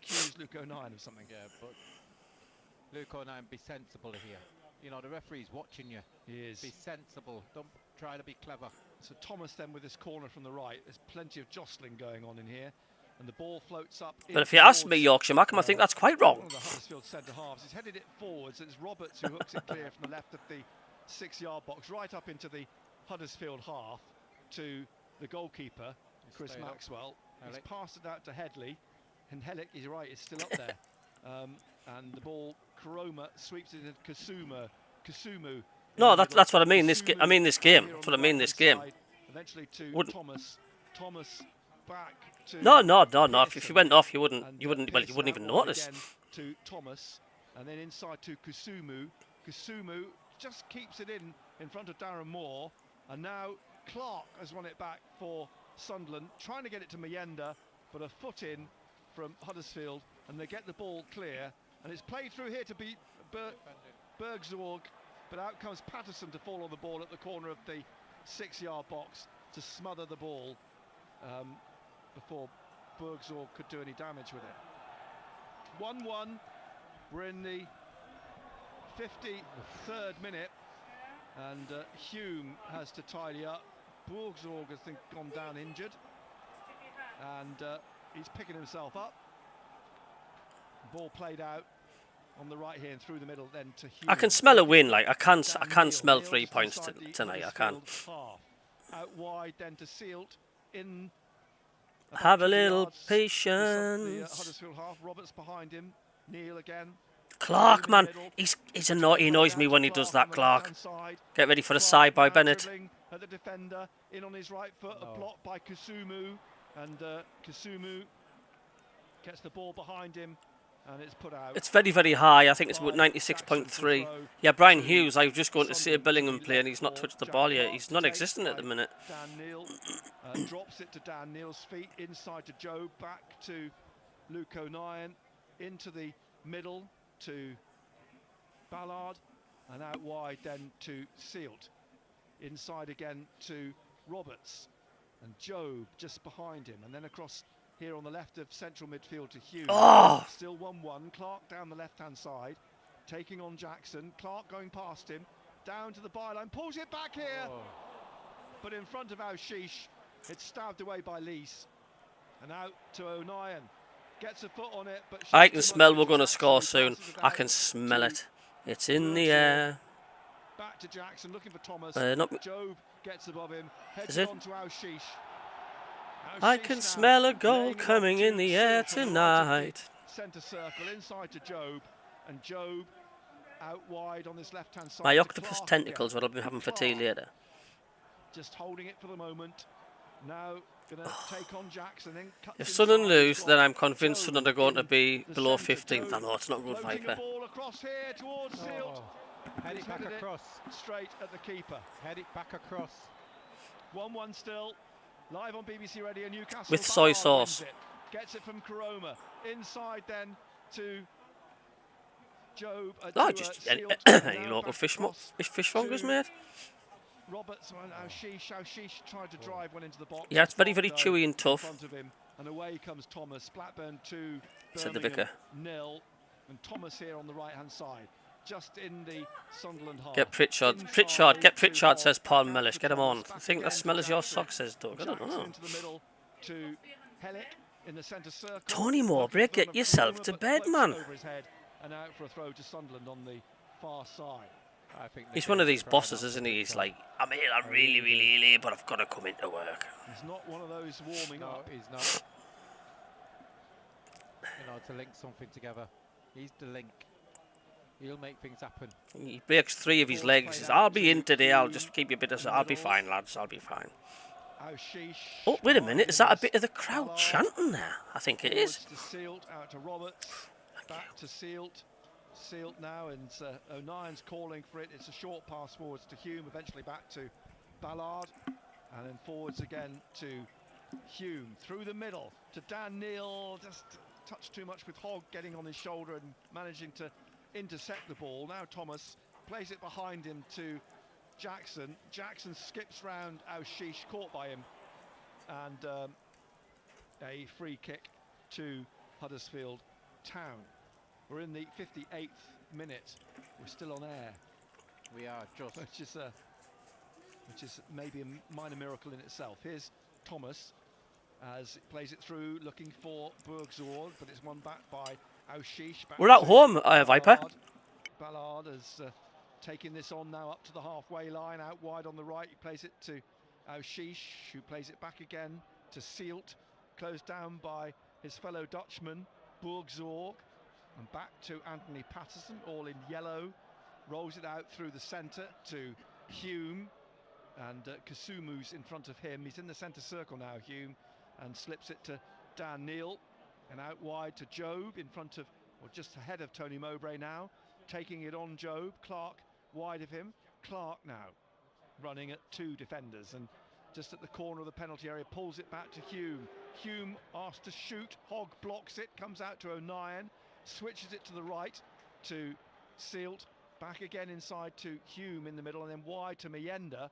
Meyenda has Headley to come past. Meyenda's trying a couple of step overs, tried to get it into Roberts. It's cleared. Free kick. And a free kick, though, to Huddersfield for a foul just outside the penalty area on the left-hand side. Sunderland 1, Huddersfield Town 1, here on BBC Radio Newcastle. Everything being held together with bits of string, I think, tonight. It feels like that. It somehow feels like that, doesn't it? I mean, we got wires everywhere up here now. We've tried everything, and we've managed to get ourselves back on. But I read something yesterday. It said if you have got wires, if they're nice and taut and stuck down, nothing will go wrong. It's when you have a loose wire that you get things wrong. Everything is loose up here, believe me. Nothing is stuck down. The ball comes out to Luke O'Nien. Forwards to Hume, ahead of him in midfield. Now Dan Neil at the back of the centre circle. And out to Clark on this left-hand side. Thomas is in front of him, Sorba Thomas. And Clark's cut back inside. He's still inside his own half. Into the centre circle. Over to Sealt on the right. Roberts ahead of him on the touchline, cutting inside, and Roberts now finding Ashish ahead of him, and back it comes to Sealt, and now O'Nien in the midfield, and through to Job! And he tried to place it past the keeper as Maxwell came out, but Maxwell managed to get a foot to it. But here we come again with Ashish, and it takes a deflection for a corner. Great pass by Luke O'Nien. Yeah. Fantastic pass. I thought he was just going to lift it over the goalkeeper. So, yeah. Corner on the left, 5th corner.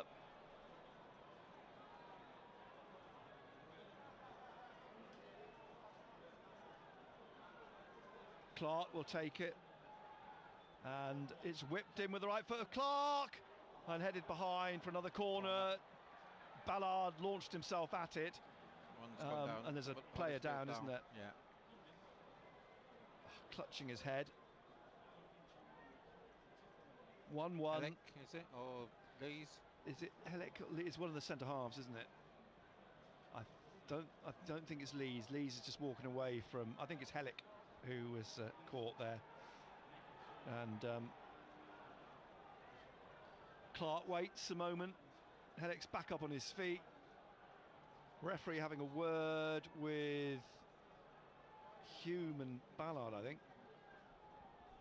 Clark and Roberts over on this left-hand side for the corner. North end of the stadium. And Clark now whips this in with his right foot. It's headed clear. Back in from Aushish.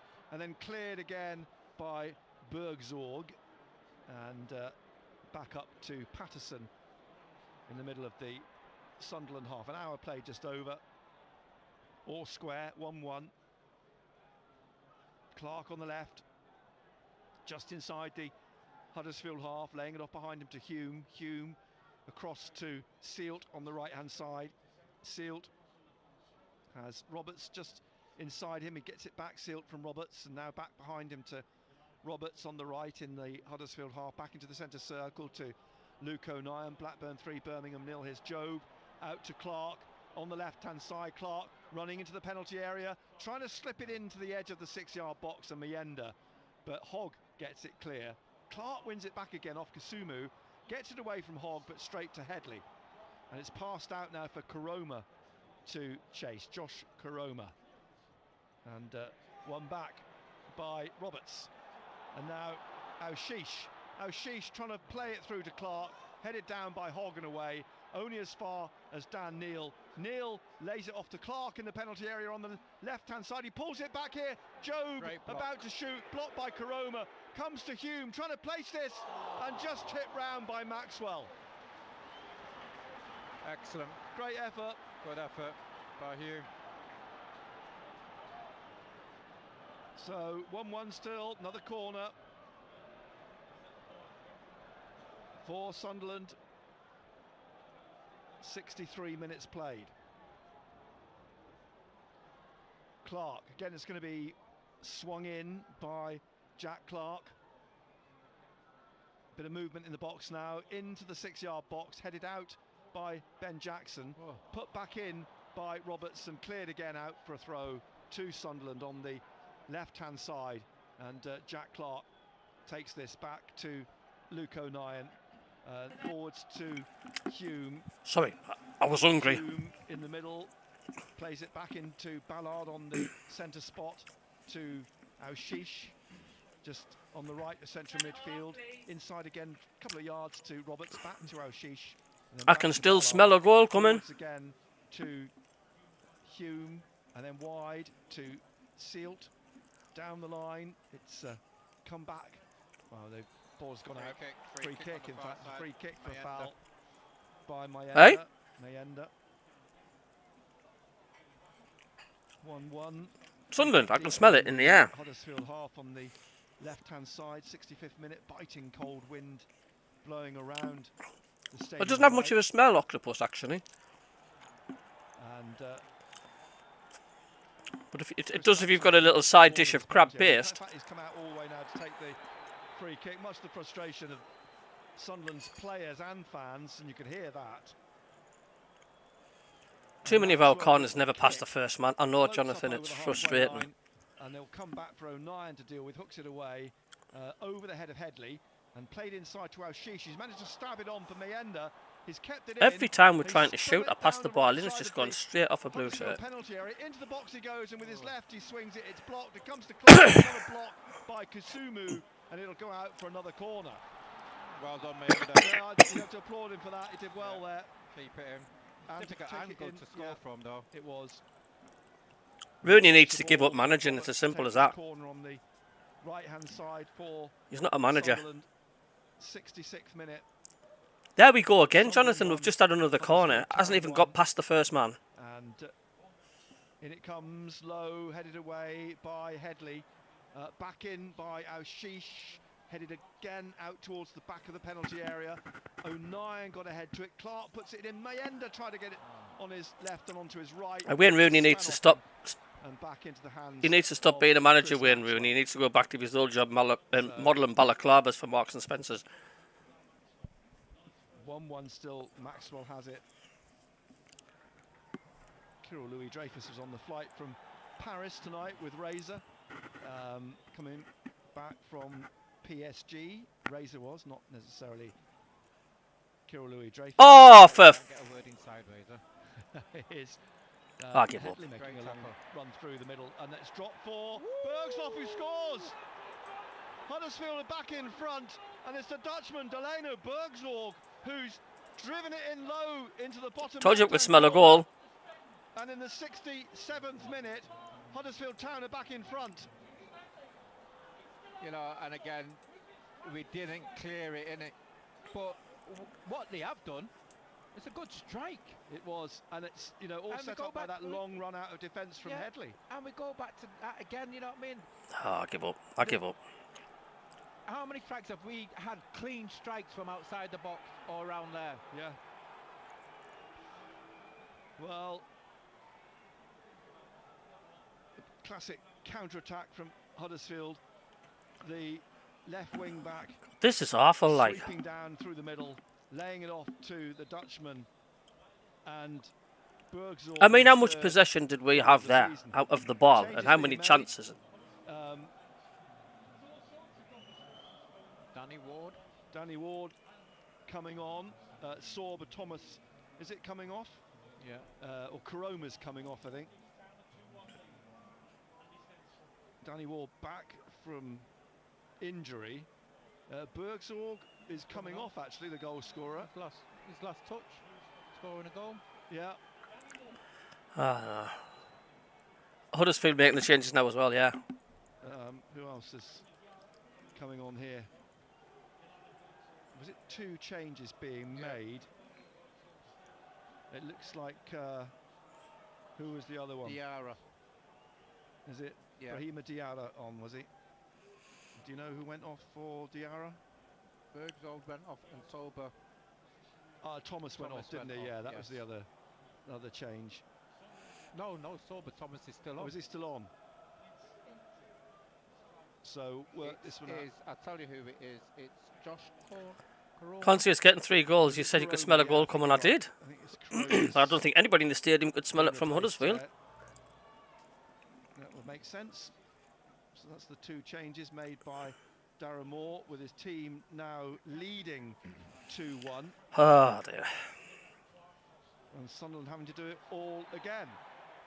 But winning a free kick in central midfield for a foul on Leeds 3, Swansea 1.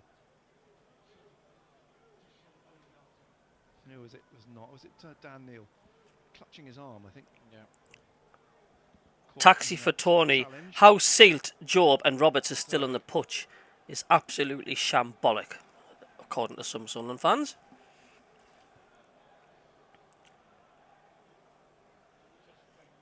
Two over the ball, Roberts and Clark. Chuffing heck, this is awful. What is going on?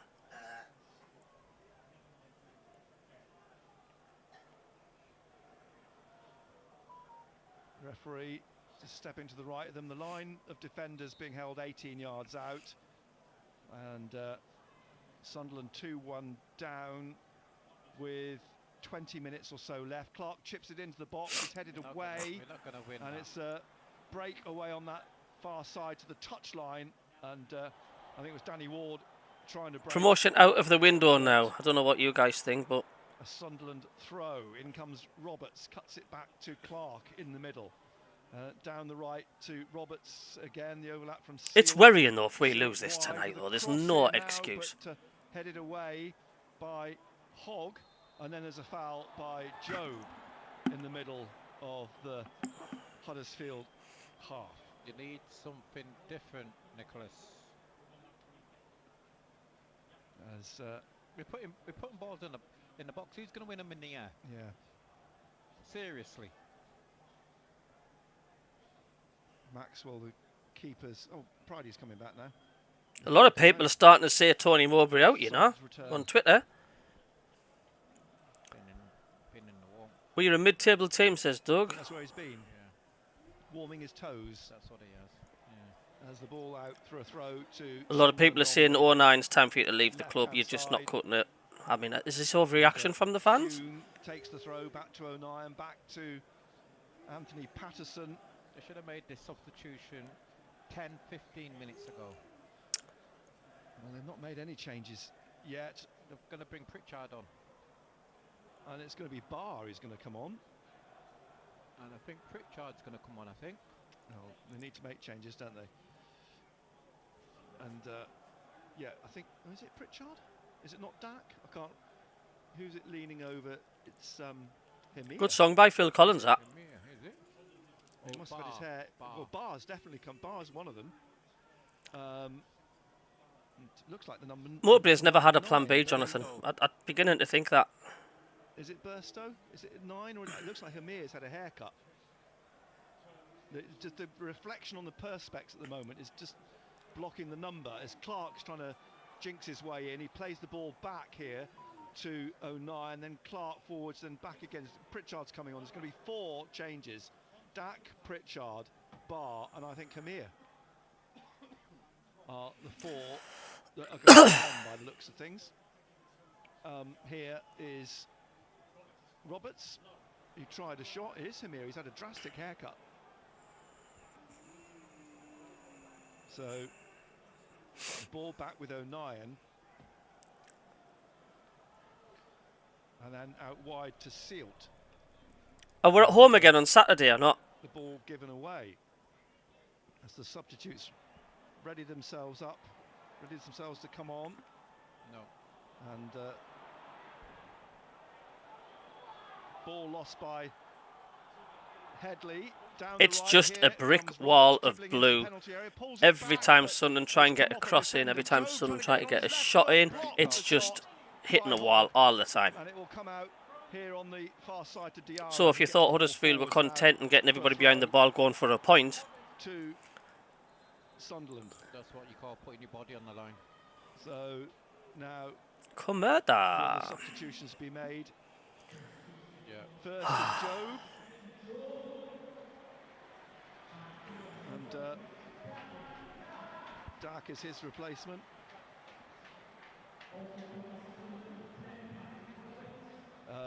Roberts is coming off. Barr will be his replacement, of course. how sad. Yes, How you'd sad. thought so, wouldn't you? Not like Mayenda, yeah, for Pritchard. And the final one will be...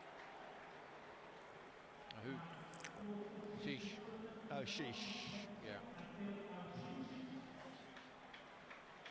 So 4 changes to try and turn this game around. Sunderland trailing 2-1. Delano Bergsorg giving Huddersfield the lead in the 67th minute. We're now in the 74th, nearly in the 75th minute. I think the game was crying out for Pritchard earlier, far earlier. Oh, now here's Neil. Wide to Clark. Clark dribbling at Thomas, slipping it in past Dak, and it'll be cleared by Lees up to Ward, who's played it out to the right, looking for Thomas. Ward continuing his run. It's maybe not a bad thing that, you know. I mean, I was setting our goals too high. Is that why we're disappointed, expecting to be in the playoffs? Maybe we should just be settling for mid-table. Oh, but would that be a step back? Here is Neil. Forwards to Dak. Dak on the right, on the halfway line, and now played back across here to Luke O'Nien, and Luke O'Nien forwards to Pritchard on the left-hand side, and Pritchard to Clark. Clark dribbling at Jackson, plays it back behind to Pritchard. Pritchard inside to Neil. Neil back out to Pritchard. Pritchard curls this ball into the penalty area, headed away easily by Hellick. And who's to say Huddersfield won't go up the end and score third? And out to Thomas on this right hand Then it would be good night Vienna, wouldn't it?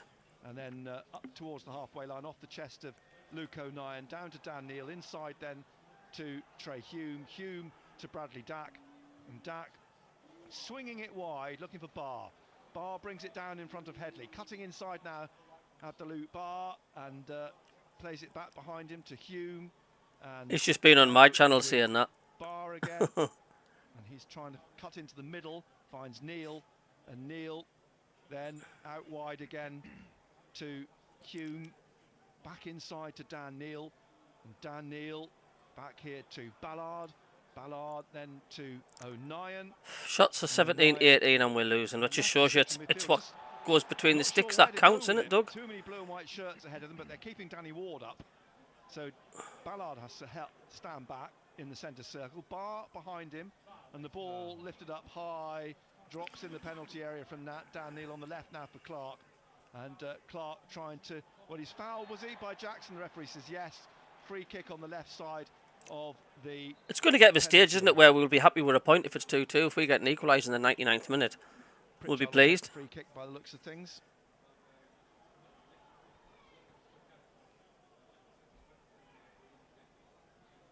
Three Sunderland players over the ball at the moment. It's a yard or two outside the penalty area on the left. Some, what, 12 yards from the goal line. Donald Priest, how are you doing? I'm a new subscriber. The 77th minute. Two now over the ball. Pritchard and Dack. Dack's going to stroll into the penalty area. Two in the Huddersfield wall. And Pritchard then. Right arm briefly. That's desperation. They're just going down for the... It's in towards the keeper who palms it, punches it away. It's not clear fully. And now Hamir trying to get a foot to it. Bodies everywhere, and Huddersfield come away with the ball. And the Sunderland players picking themselves up off the floor and having to get back and win the ball back here. Sealt gets the ball inside now to Clark, wide on the left to Pritchard. And now Pritchard trying to dribble at the defenders on the left, and it's played back away from Ben Jackson to Clark, who drives it to Hogg at the edge of the Huddersfield penalty area. Out to Jackson, and he sweeps it upfield, looking for the run of Thomas. Back goes Neil to get in front of Thomas, trying to force him out towards the touchline and fouling him in the end, Clark. And a free kick for Huddersfield on the right. Just going back to that free kick, Nick. You know, great effort by Pritchard. Changing manager won't do anything but destabilise the team. Mowbray didn't buy the players. Well, Mowbray didn't buy the players. It's not his fault. Hamir was trying to get the ball. Yeah, trying to get to it. There was a player in his way, and it was a case. So changing the manager won't do anything, but it will just destabilise the team. Mowbray didn't buy the players. They were in any hurry to take this. They're leading 2-1 Huddersfield. Well, it's a threat. It's a threat. Yeah, it is a threat. Yeah, yeah. Mowbray has taken them backwards. So just add another comment up. Something to behold this evening. Hellick is the main target here. He's the big man up again, yeah. You've got to deal with him. Was the first goal a header, says Benedict. For a Huddersfield player. Both of them were, yeah. Far side. Now he's appealing. He can't believe it was offside.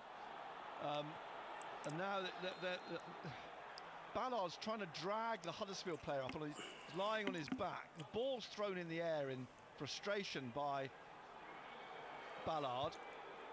He gets it again, plonks it down. It's Hellick who went down.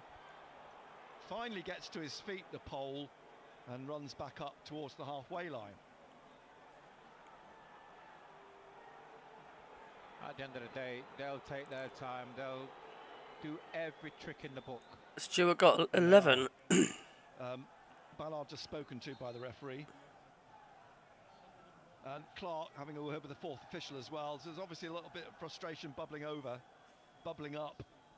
Ballard bringing the ball out now and playing it onto the halfway line. It's Dack who lays it back off to Sealt, and he's going to swing it up through the middle looking for Pritchard's run. Pritchard against his former club, of course, and not well liked by Huddersfield fans. Scored against them, of course, down at their place. And the ball cleared into touch for a throw to Sunderland on the right-hand side. 10 minutes or so left to play, plus whatever time might be added on by Matthew Donoghue, the referee. Oh, ball given away in the middle nearly, but headed on by Hume to Hamir, back to Hume, and across to Sealt, who plays it through the legs. I mean, Clark says, I know. To Huddersfield. Hamir looks like a completely different character, doesn't he, without that hair? Is that going to improve him? Do you think? Well, I'm not sure. I'm that thinking. Haircut. I was thinking of Samson when you get all your hair cut off. But I'm trying to think. Is it the opposite? Will his powers increase with his hair being cut off? On the evidence so far, not. But who knows? There's still 10 minutes. Might get a shot on goal. He might. Shot on He target. might. Yes, he might. Here's Dan Neil in his own half, playing it to his right-hand side. Ballard. I mean, have you guys had anything to be excited about this first 80 minutes? Anything? Squares it to Luke O'Nien. O'Nien out wide now to Clark. Sunderland trailing 2-1 to Huddersfield, who've won only once under Darren Moore since he took over at the end of September. Here on the left is Hume. He crosses towards the far post. It might be too deep. He's done well. But the defender's headed it out on the shoulder of Dan Neil, and under no real pressure, but it's a corner to Sunderland. This is embarrassing, says Jonathan. If we won't try 2 up front, when hasn't Scott strikers, it's his fault.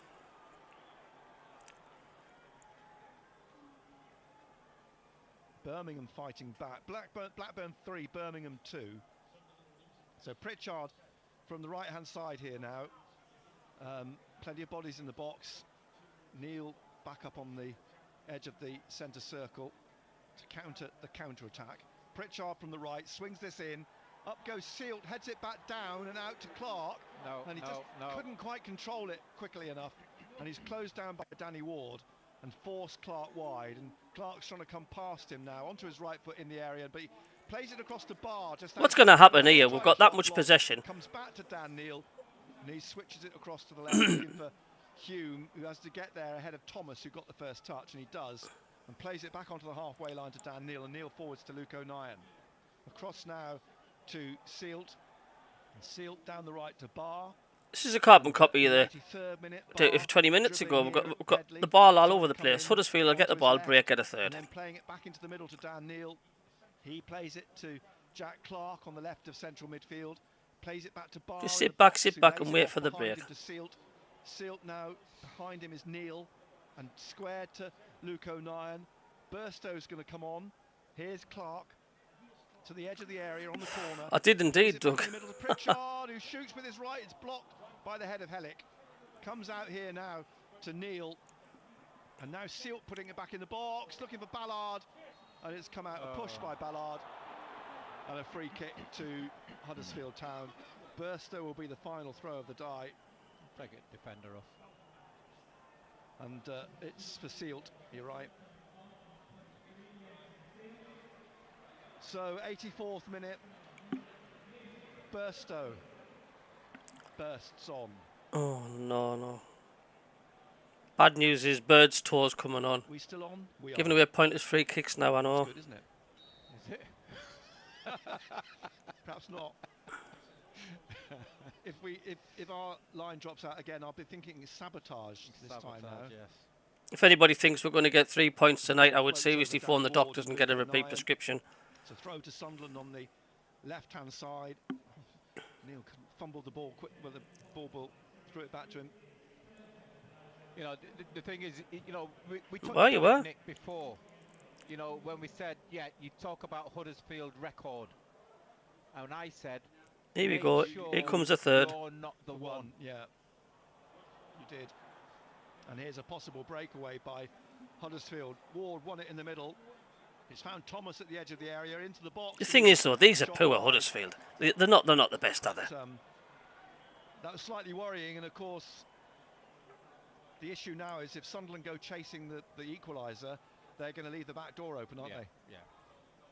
Taking the defender off, they've gambled on putting an attacker on. Burstow's up front here now on the left-hand side. Hamir's in the middle. Clark's running down the left wing. Tried to get past Kasumu, blocked, but it comes out to Burstow on the left-hand side, and Burstow plays it back to Clark here. Inside then to Dan Neil, and Neil over on the far side to Barr. In the 85th minute, Barr wide, plays it back behind him to Hume. Hume inside to Dan Neil, and Dan Neil now to Luke O'Nien, and he plays it to the left to Pritchard, and out wide again to Clark. Clark taking on Jackson, the edge of the penalty area, pulls it back to Pritchard. Pritchard tries to curl one in towards the far side of the 6-yard box. Diarra heads it out. It comes out to Dan Neil. Neil down the right again. Hume back to Neil. And then inside to Dak. And it's allowed to run through the penalty area and out behind for a goal kick. 86th minute. Sunderland 1, Huddersfield Town 2. Huddersfield who travelled to Swansea at the weekend. Chris Maxwell has the ball. The Sunderland fans are streaming out. They're streaming out. Take the goal kick. It'll be a long one. Everybody's heading down towards the halfway line on this near side. And Tony Mowbray, arms folded, hood down. Ball headed away by Neil to Hamir. It's won back by Hogg, who finds Danny Ward, trying to get it to Thomas down the right-hand side, but intercepted by O'Nien. But then Kusumu runs through it, knocks it on to Thomas. Thomas squares this, and it's gone past Diarra in the 6-yard box and out for a throw on the far side. Darren Moore is apoplectic. They're going to make another change. Huddersfield Town. Is it a defender? It's 8 for 2. They look more dangerous than us. They do when they go forward. I think it's because we've pushed everybody up front, John. Edmonds Green, yeah. Romani Edmonds Green. But I'm not quite sure who for, because there isn't a number 8 on the pitch. What do you think the owners will learn so far from this then? Number 6 is coming off, and that's Jonathan Hogg. So a defender coming on for a midfielder, because they know that they're going to get everything thrown at them. Well, I use that metaphorically. Sunderland will try and throw everything at them. In the 88th minute. And Huddersfield trying to cling on for a 2-1 win. I say cling on. This hasn't been quite the frenzied attack that we saw at Plymouth from Sunderland. And the change is made now. And there's a throw for Sunderland on the... There's going to be some backlash from the fans after tonight, like if this stays the same. He's got the ball away. One back, though, by Kusumu. He's played it through, slipped it through to Danny Ward. And then wide on the left-hand side, Diarra, who plays it back, was it Headley? Played it back, trying to find Edmonds Green, I think. You know, you look at this game, Nick, and if it stays the same, you look at where did we go wrong?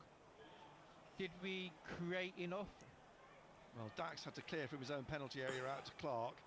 Clark on the left-hand side here. It's all Huddersfield now. Ben Jackson plays it across to the right. So too much of it though to Headley, and he's managed to. Well, what do we have to do to get a win? It's ridiculous. It's another 4 rubbish performances, but this is the trouble. What we have to look at is why is it 4 rubbish performances? There's clearly a bad egg somewhere. There's something not right. Down the left to Clark, which is our only hope. Everything's coming through Clark. It is. Pritchard making a dash, but Clark has to play it back inside to Dan Neil. Neil on the left of central midfield to Hume. Hume needs some help here. Burstow takes it to what can our owners learn? Don't buy 3 under-average strikers, buy 1 exceptional one. For a throw to Sunderland. From the corner flag on the right-hand side. Taken quickly the throw. Hume will put it. What's our strikers done so far this season? What strikers we've got? Free kick. Absolutely nothing. That's the problem. But we're still here. What do strikers do? They score goals. Well, that's supposed to be their job. What have our strikers done? Not one of them have scored. Is that why the plug was pulled in the first? The fans know. Couldn't afford the rental. Hey, a night to forget, I think. Unless Sunderland can find an equaliser in added time. How much added time will there be? How much do you think? 4, 5? Yeah. Here's Burstow in the centre circle, laying it off behind him to Hume. Hume inside to Dan Neil, back to Ballard, across to Luke O'Nien on the left. That's the 90 according to me, 4 seconds shy on the big board. Clark trying to get forward, 5 minutes. Here's Pritchard trying to spin on it at the edge of the penalty area. The attendance tonight, 37,728. Here's Ballard at the back again, through the middle, Luke O'Nien. If we do get an equaliser in this 2-2, is that just going to paper over the cracks? Barr wide on the right-hand side. Back to Hume. Hume to Barr.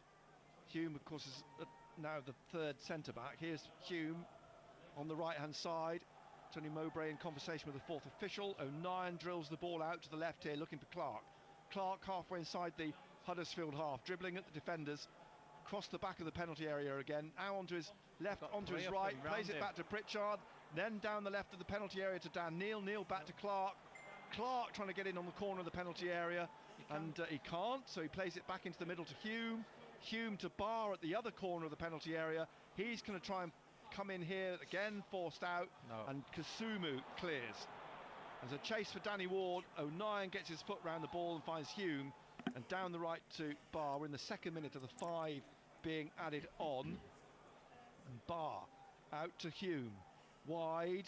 He comes inside. He was caught, was it? No, the referee says not.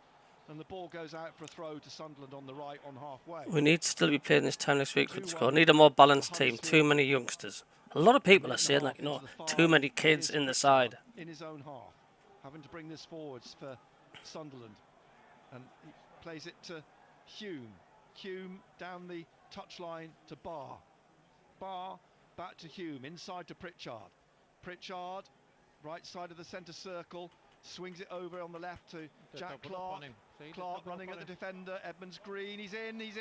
On the left side, a good save by Maxwell. Parries it down to Neil. Was that a handball? The referee says no. Pritchard, that's terrible. It struck the defender on the arms. I don't think there's any question.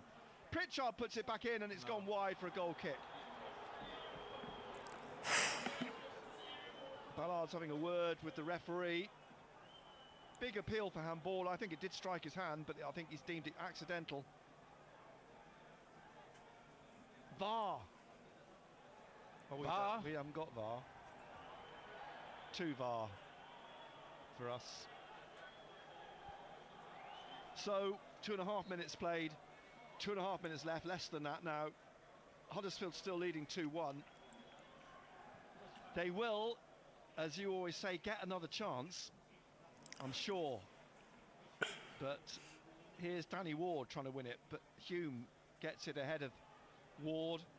Back to Patterson, out to Neil, out to O'Nien, and then wide to Clark here in front of Darren Moore. Clark trying to come away from Jackson, inside in the centre circle to Dack. Dack lays it off to Hume. Hume now through to Burstow, but it's turned away by Lees. He's away. And away comes Diarra. What would you change, Ant? What is it that needs changing?